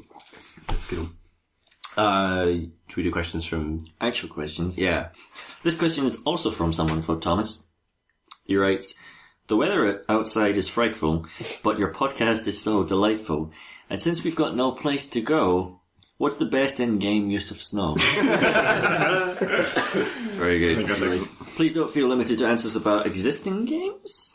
Answers about as yet uncreated games are also Games that encouraged. don't exist, maybe just, yeah. He's really worried we might restrict ourselves to games we play. Bonus question, which member of the CNC family has the best voice for singing festive hibernal songs? Stay warm and enjoy the Clearly, eggnog as best you can. Thomas. When I read this question and I thought, my mind jumped immediately to, was there any game where snow was like an actual game mechanic, where it was like functionally important to what you do? And actually there is one, and I talked about it on the podcast not that long ago. And I've forgotten the name of it. Rooftop Cop. I was thinking police, and I was like, police squad? No. Police cop? No. Rooftop Cop. It's a game in like 5 different phases, and one of them is a capture the flag phase in which it takes place on a snowy backdrop, and the snow is just constantly falling down the mountain, and it gets to the point where you literally can't walk from your base to the enemy base to pick up the flag, and there's no challenge other than that. The only challenge is that the snow is just falling down the mountain, and it just gets worse and worse, and then you can't play it anymore. Like almost every phase of that game, which is great, by the way. I like the snow in Intrusion 2. Oh yeah. Because lots of I don't know if it's all in snow or just the early levels are, but it's got like giant snowballs that break apart into smaller bits of snow, and it's got a bit in which you blow up an enormous helicopter with arms, and then you raid the exploded parts of the helicopter down a snowy mountain as a snowboard. I think you're riding it like giant this. robotic snakes leap from the ground to try and kill you. I think it's like the windshield from the helicopter. So it's like upside down. yeah. Like a toboggan. That's pretty cool. Helicopter with giant robot arms is Intrusion 2's great contribution to the canon of action cinema, action games, just everything. I don't know why anything doesn't have a helicopter with arms. As soon as you put arms on a helicopter, it's like, oh god, this is the natural form. It's like you destroy its propellers and it lands on the ground and it starts like pulling itself towards you with its arms. And if it kills you, then before you respawn, there's a little moment of it's like chucking its fists. Yeah. That's the best. That's brilliant. That game is fucking brilliant. Yeah, Intrusion 2 is amazing. Physicsy snow. It's like physicsy everything, but the snow is actually couple of beers too. That's good snow. Well, horrible snow actually, but you know, get to watch men slowly, desperately trying to trudge through it, and then sometimes Cunningham just dying in it. That's nice. Pretty good. Yeah, it's good. Pretty good good. snow. That's what you want from snow. Yeah. I don't know if Skyrim with the right mods has really deadly snow, where you'll just wander off into the wilderness and freeze to death, and that's the end of your story. That's good, if that's what you're into. And based on the success of the survival genre, lots of people are. The Long Dark is that. Yeah. As a Commander Shepard freezes to death. The game. Having a complete mental block. There's a game that came out at the beginning of the first Xbox generation. It was like a launch title, not a remake, but a sequel to a much loved game. Has Joanna Dark as the hero. I'm sure Dark is Perfect Dark. Perfect Dark. Yeah. Perfect Dark Zero. That has snow in it. It's the kind of really heavily compacted, extremely crisp snow that makes a kind of crunchy squeak noise when you walk in it. Yeah, I love that noise. Owen fucking hates that noise. Owen Hill, now of Mojang, who has inexplicably moved to Sweden, which is a place where you can guarantee getting a lot of that kind of snow. Really, really hates that noise. I remember playing it with him as soon as he got his Xbox. He goes, I hate it, Marty, I hate it. I don't even walk anywhere. That noise is also in Little Big Adventure 2. What, Owen's voice or the snow? yeah, Owen's voice. It's just the main character is Welsh for some reason. That's very strange. No, the noise of walking on snow and having that kind of crunchy squeak. So there's a Counter-Strike map that has it as well, or used to be. I don't know. Office? Outside an office? Yeah, Office now. But I was thinking of there used to be a couple like AS Tundra and one about a plane that had crashed out in a snowy mountain. Man, do you know what had really good snow? The Thing game from a couple of years ago. You see, a couple of years ago, I think it was like 2002. It was a long time ago. It was good. Yeah. That was a good game all over. Yeah, it was. Patrick Thompson writes, Dear Creighton Crowbar, many years ago I played the entirety of the Chronicles of Riddick, Escape from Butcher Bay in one sitting. The game was relentlessly, uncompromisingly tinted green in colour, and this gave it an otherworldly aura that made me love the game far more. Only discovering later that the tinting was due to a glitch in my video players that went away after a reboot. I also played through about 80% of Red Faction Guerrilla on 1.25 times normal speed before realising it wasn't meant to have a 1920s silent cinema vibe. My question is, other than Fedrit the Exaggerator, what glitches in games have you played through without realising they weren't intended? And how did they change your experience with the game? Did your opinion change again when, or if, you realised they were unintended? Patrick Thompson. I had, when Duke Nukem 3D came out, when I first installed it, every time you killed someone, their corpse would be treated like a physical object, so you couldn't walk past it, and any bullets or shots would hit sort of an invisible column above the body. And I really couldn't figure out, is this how the game works? This seems wrong to me. I don't like the way it works, but it seems like such a weird thing to have gone wrong, like in a code way. Like, it's not like the game crashes or, you know, the colours are weird or something. It seems like a game logic thing has gone fundamentally strange. And for ages I just thought that was just, I guess they decided at some point they should have corpses be solid to everything. Have like a basically giant invisible column of solidness above them. And then eventually, I don't know whether the game was patched or if it just like, eventually I got it resolved, and obviously that is not how the game works and it should not be. There's another one that's, it's not a glitch, but I've heard of somebody who, do you remember in Monkey Island 2, the first little village, actually I can't remember what it was called, you can walk all the way to like the other side of it, and there's a bunch of pirates, one of them has a peg leg, and you can polish his peg leg, and he gives you a gold piece for it. And then a little bit later, and like the way you get out of that off that island is you have to hire a boat, and it costs like 1,000 gold pieces. So you have to go off and do some other quest to get 1,000 gold pieces. Somebody thought that you had to just polish that guy's leg 1,000 times, and they did it. Does it work? Yeah. I love that you. I don't even remember if there's a point to it, but you later saw off that guy's peg leg by distracting them. I loved that as a kid. That blew my mind. I remember playing, I think, Dark Forces 2 for the first time, the Jedi Knight game. And obviously, whatever PC I had at the time didn't work properly, and like none of the lighting rendered. So it was just really dark. Like, the entire game took place, as far as I could tell, like, only illuminated by, like, the sort of shitty dynamic lighting from blaster bolts. And I thought that was how it was supposed to be. It was like just Star Wars, but really Star Wars noir. dark forces, you know? In fairness, they warned you in the title. Yeah. But it's not supposed to look like that. You're supposed to be able to see the buildings and doors and walls and ceilings and things. I think back then I had a Matrox Mystique, which is a very early 3D accelerator. It was like, I remember the box art as well. the cool thing to get was the Voodoo or 3DFX or whatever, and that was like a daughter card that would plug into your graphics card. So you kept your 2D card and then you plug in the special 3D accelerator. But the Matrox was an all-in-one thing that did 2D and 3D, and I remember self-justifying this choice to myself as like, oh, but the 2D stuff will be much faster, even though it's not quite as good as the Voodoo or 3D stuff. But it couldn't do transparency, so any game like, I think it was around the time like maybe the original Tomb Raider came out, and lots of 3D games that were just kind of like pioneering, like actually looking any good. They all went for massive transparency, like smoke and glass and all this stuff. And because the Matrox couldn't do it, it would sort of like just sort of dither things. So it would just have like one pixel be solid, the next pixel would be totally transparent, the next pixel would be solid. It really didn't work. Isn't it great that we don't have that anymore? Yeah. I mean, like you still get bugs and stuff, but it's expected at least that a game will look the same on everyone's computer and drivers. Yeah, most there are of no the more, cars. like, visual effects to invent, really, apart from, like, better liquids and more fiery fire. Yeah. Edward Himes Lindo writes, Dear CNC, whilst pouring another crowbarb in custard, something magical happens and you outgain the ability to travel back in time. With this newfound ability, you are compelled to travel back and show your 12-year-old self one game from the future. Which game do you show and why? Edward. I think it will be Far Cry 4. I know, I just... You would show them Gunpoint and say, earlier! Oh yeah, actually, yeah.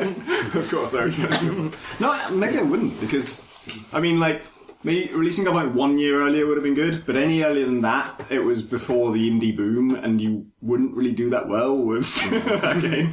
Like, I was very much benefited from the fact that indie games were cool at that point, and were just, like, the system for distributing them was way better than it used to be.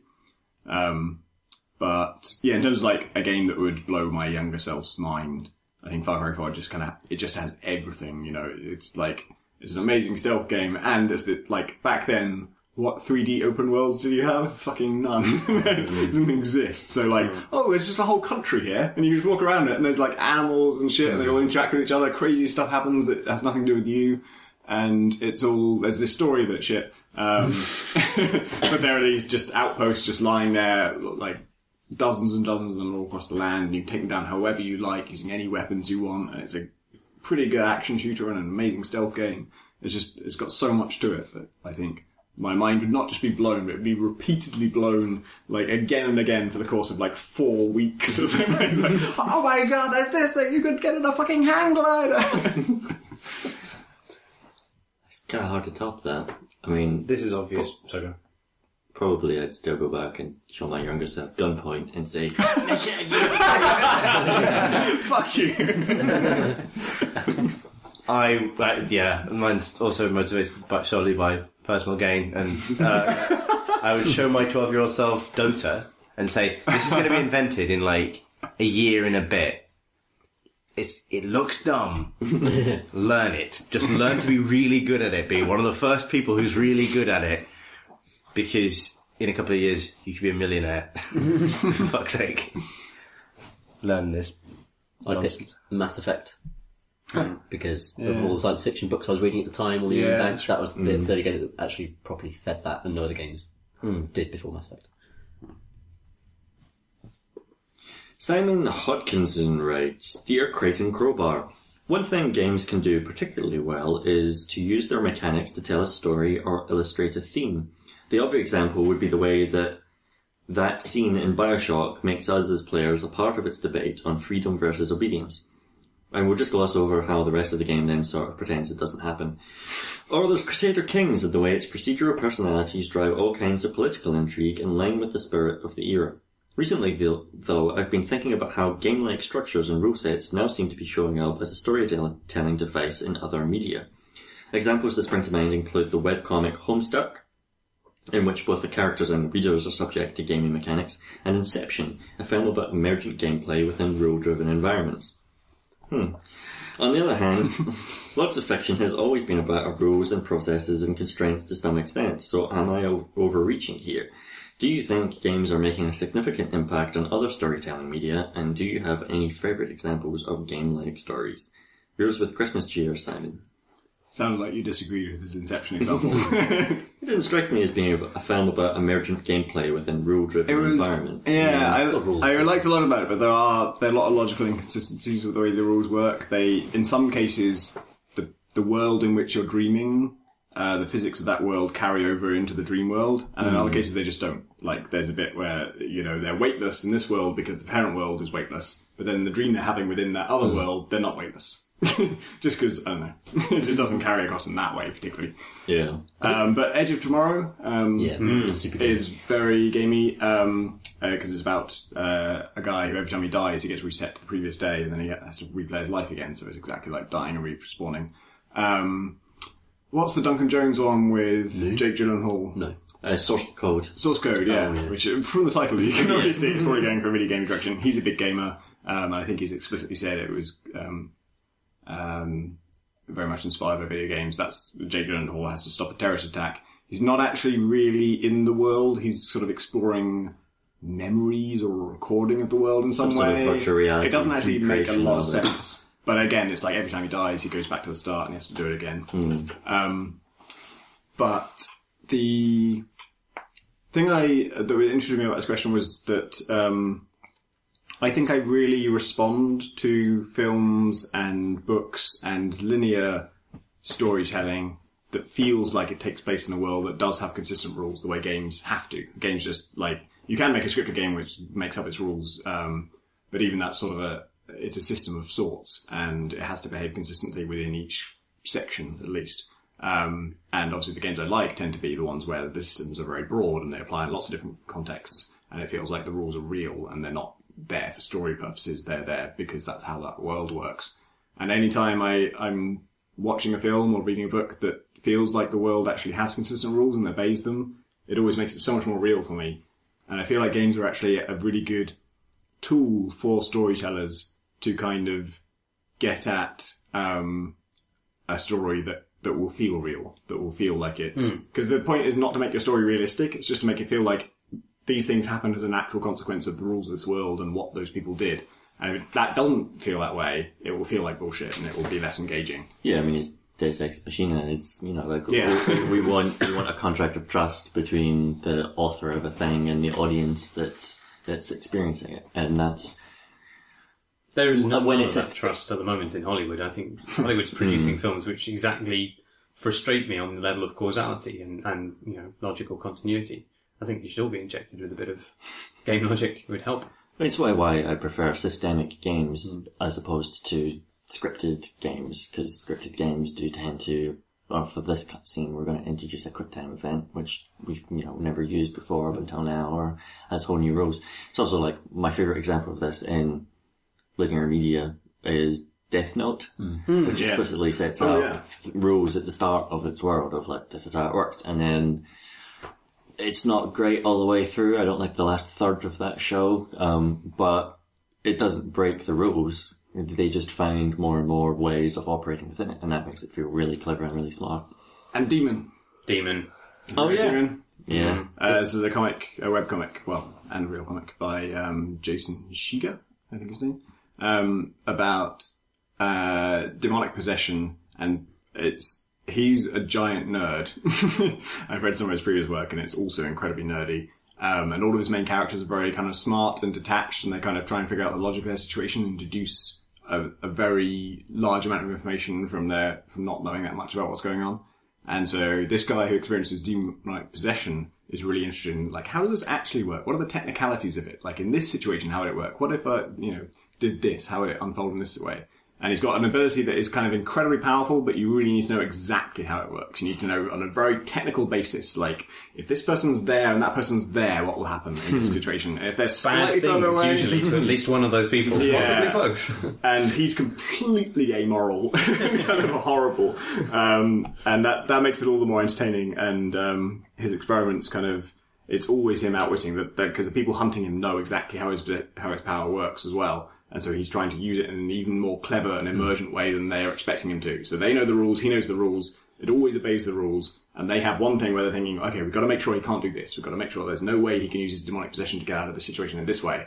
And then he always has to come up with another way that obeys all the rules you know. And because it is game-like and it's consistent and it's systemic, it makes it much more exciting as a reader because you know the setup too, you know the rules. And so when he's facing a challenge, you're thinking like, how can he get out of this? There's got to be a way, because everything he's going to do is going to depend on stuff I know as well. So you have the challenge, you have the excitement of kind of knowing that there's a way for you to predict what's going to happen. And it's clever enough that it actually defies you. You know, you don't predict what's going to happen all the time. I think it's interesting you mentioned Edge of Tomorrow and then Graham mentions Death Note, because Edge of Tomorrow is based on a manga as well. And I think there's actually a whole kind of genre in Japanese fiction anime of just like logic traps and logic puzzles as entertainment and as television series and things. Even down to like the Ghost in the Shell procedural series, not the police procedural series. So the Ghost in the Shell is a very famous film about cyberpunk in the future and AIs and stuff. But there's also a series about just the life of detectives inside that world, solving crimes based on people who adhere to the rules, those very careful rules of where consciousness can reside in the brain, in various types of brain. They move consciousness around, but in the shell, I think. Yeah, various shells, yeah. But according to very strict rules that are cleverly manipulated by criminals and cleverly thwarted by the police. And I think just in a lot of Japanese fiction you see this very precise, really delicious kind of puzzle game type logic being used as the sole form of entertainment. Like, I don't care about any of the characters in Ghost in the Shell. Or really Death Note. I just want to see how the puzzle unravels over the course of the series. Quite a lot of animes set actually just inside video games. Like, literally just have video game rules that determine the advancement of the characters in this fantasy world. Yeah. Which works quite well sometimes. Harry Tufts writes, which game has offered the most interesting and original experience this year? Didn't we just... wasn't that the first half of this podcast? Well, like, the best game. So I voted Far Cry 4. Oh, I see. By no means the most original invented game. And it's weird, like, every time someone mentions originality, I have to remember again, oh yeah, that's meant to be important. Because I just don't inherently care about it. Like, the only way it's good is that it sometimes means that someone has explored some territory that turned out to be super fertile and have an amazing game in it that no one else had discovered before, and therefore, by exploring that and successfully doing so, they've created a game that's better than the other games. But if it's not better, I don't care. Like, your game is worse than other people's games, but it's more original. Like, Far Cry 4 is like one of the least original games of 2014. It was incredibly close to the previous game, and lots of people did criticise it for that. But for me, it was like, I don't care. Far Cry 3 was really close to what I wanted, and this is even closer to what I wanted. So that's fantastic. But when I read that, I did think of Ibanov, which was a co-op only platformer where one of you's is side on and one of you's walking on the ground, and the other one is walking on the underside of the ground. So the whole screen, instead of being like solid areas and empty areas, it's just a line, and one of you's on the top of the line and the other one's on the underside of the line. So every hill for the top guy is a valley for the other guy. And then there's portals between the two, and you can jump through to your friend's side of the map, and you can jump on each other's heads, and you can kind of try and get momentum where, obviously on the underside, gravity is working in reverse, but the portals let you travel between those two worlds, so you can do things like jump off a really big hill in one land to get a huge amount of momentum to shoot you through into the underland, and then make a jump in that way. And that is like... It's a co-op puzzler, which is unusual in itself. Like, it's just co-op. It's all about the co-op. And that particular mechanic I haven't seen done before. And every single puzzle in it is about that mechanic. You know, nothing in it could be done in another game. Every puzzle is unique to it. I don't know if it counts original or not, but I've played quite a lot of freeware walking sims this year. Played one this past week called Secret Habitat, which is set in a procedural world full of procedural buildings, inside of which is a procedural gallery with procedural wallpaper, and on the walls are procedural pictures with procedural names painted by procedural artists. And the artists aren't present in the rooms or anything like that, you don't see them, but each gallery is, you work out basically as you explore this space, is by a single artist. And there's procedural audio clips as well. So you can walk in and set an audio clip going, and you go around, and it's all glitch art of different kinds, and so it's all triangles in this area and weird colours and stuff like that. And after going through 3 or 4 different gallery buildings, you start to think, okay, I understand how this algorithm works.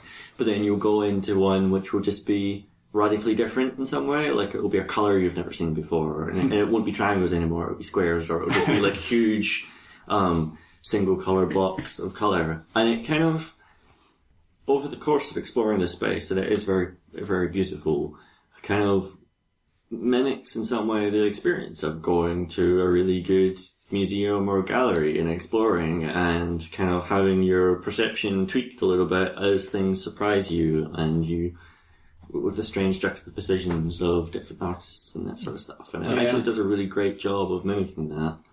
Real artists aren't better than procedurally generated stuff.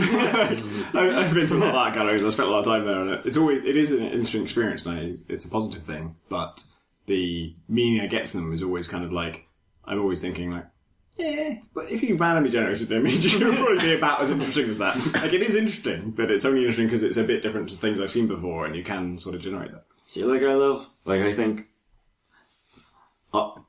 real artists are better than procedural artists, but I don't think that galleries are necessarily better than procedural galleries. Like,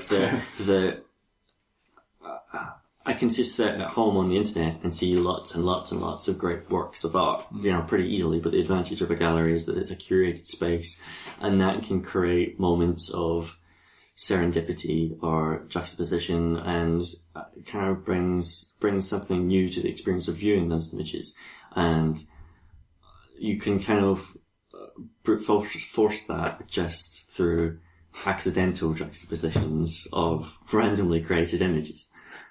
It turns out. It's really pretty too. Like, that's a game I haven't actually played it yet, but I've been waiting for it for ages, because the guy, he's Strange Think on Twitter, which I don't know if it's he, but they've been posting screenshots of this for months and months, and even if there was no art in it, you would want to play it because it looks so fucking gorgeous. It's just an amazing world of like weird multicolored slime pools, and everything has a gradient to it, and everything's kind of colourful and weird and alien. They released their first procedural game, Strange Think did, 5 months ago, and it was just like fun, colourful world, kind of weird looking. And 5 months later, they released this. Was this the one with like the TV god? There was a screenshot of like the player had you would encounter these people around the world, and they'd all kind of have robes and then weird heads that would all be slightly different. And I think they had procedurally generated names too, but like the screenshot I saw of it was someone had met the TV god, and they just had this crazy mess of like vines and antlers as a face, and they said something batshit to the player. But the thing is, they are working on now is what they're showing of it involves a lot of people in robes on a reflective surface, all looking at you in a really ominous way, like a sort of cult that you've just stumbled into, and they all know what you're there for. It's just the procedural generation is the coolest thing right now. Like, how far Strange Think have come in 5 months, like where they're going to be in another 5 months is just insane. There's another really great working sim I played this year called Burnbind. Which we spoke about in the previous part of it. Have we? Okay. I played it. It's not procedural, it's all designed, but it's made by a guy called, I think it's Tom van der. I didn't know when I talked about it. I couldn't even remember the name of the game for a long time. Chris had to ask Phil Savage to tell me what the name was. It's like futuristic city, very austere, pixelated sprite people and a fake kind of pixel layer in front of the camera that makes the world look really pixelated, but you're just, flying cars and flying trains and you little don't really thick nets. do anything, do you? You just walk around and explore. Walk up to things and see what's going on. You stumble across like futuristic cantinas with lots of weird aliens, and there's a song playing in the corner from a band and stuff like that. It's really evocative and weird and fun. But that guy is now trying to procedurally generate futuristic cities, basically, in a similar style. That's just so exciting. That's really cool. Did you sort of finish it? Is there like an end? Because I felt like when I was walking around it was leading me very clearly to like, oh, here's the elevator to the next bit, and I got on the elevator to the next bit, and it showed me the next bit, and then rather than having to return to where I came from, it would always lead me through that space, and then there would be another exit at the end of it. So I was going through it in a kind of semi-linear way, where I felt like it was very guided, and then at some point I just ran out of places to go. I just got to the end and there was no other exit, and I didn't know if that was the game telling me you've seen it all, or whether I just hadn't figured out where to go from there. I think that means you haven't figured out where to go, because there are a couple of dead ends, but there are also like a couple of points where branches where you get like there are two doors, or and the door isn't necessarily always an elevator. There are some like holes in the ground and vents and stuff like that you can fall down that take you in different routes, and some of them look back on themselves and some of them don't, and everything. I think I've seen all of it now, but there is no end or point. It's just to spend time there. I think before this year I'd never quite as substantially had the experience of discovering what it might be like if Kevin Spacey was my dad. That's a real... So you're saying Call of Duty Advanced Warfare is the most innovative game of the year? I mean, can you name another game where Kevin Spacey might be your dad to the same degree? I mean, I know he's not your dad in that game, but functionally... They were so close to this breakthrough. Yeah, I mean, they hold it with a necessary tension just away from that ultimate gaming fantasy of what if Kevin Spacey was... I think Divinity certainly had the most original sin in a game. Yeah, that was most. Yeah, it was. Also, the best conversation with a dog. Okay. This side of Call of Duty Advanced Partly Warfare. contested. I'm talking to a lot of dogs this year. Yeah. Yeah. Good year for dogs. Would we say it was a good year overall? For dogs, they remain excellent. As always. Dogs 10 out of 10. Games probably about 8 out of 10. Yeah. Sorry. 7 or 8. Yeah. Yeah. How about robot dogs? Good for robot dogs. You'd have to ask the robot dogs, but don't, because they will talk. That's all the questions you've got. And that's all the podcast we have for the year of podcast. No more pods. No more pods until January. I suppose you could send us questions, but we won't read them until next year. And by that time, who knows what will be different? Exactly. The world Just could the have year. changed. Just the year. But I suppose we should give our contact details nonetheless. Only out of a sense of tradition. Indeed, yes. You can contact us at questions@crateandcrowbar.com. You can tweet us. We're at Crate and Crowbar. I'm at Marsh Davis. I'm at Pentadact, Pentadact. I am at Gonnas, Gonnas. I'm at C Thurston, CTHURSTEN. I'm at PCG Ludo, Ludo. Go to our forums, they're full of nice people. Yes. That's at crateandcrowbar.com/forum. We've got a YouTube channel as well. Yeah. Type Crate and Crowbar into YouTube. I'll get you there. Or youtube.com/CrateandCrowbar. Oh, good. That works as well. Merry Christmas, everyone! I can't believe I didn't sneeze.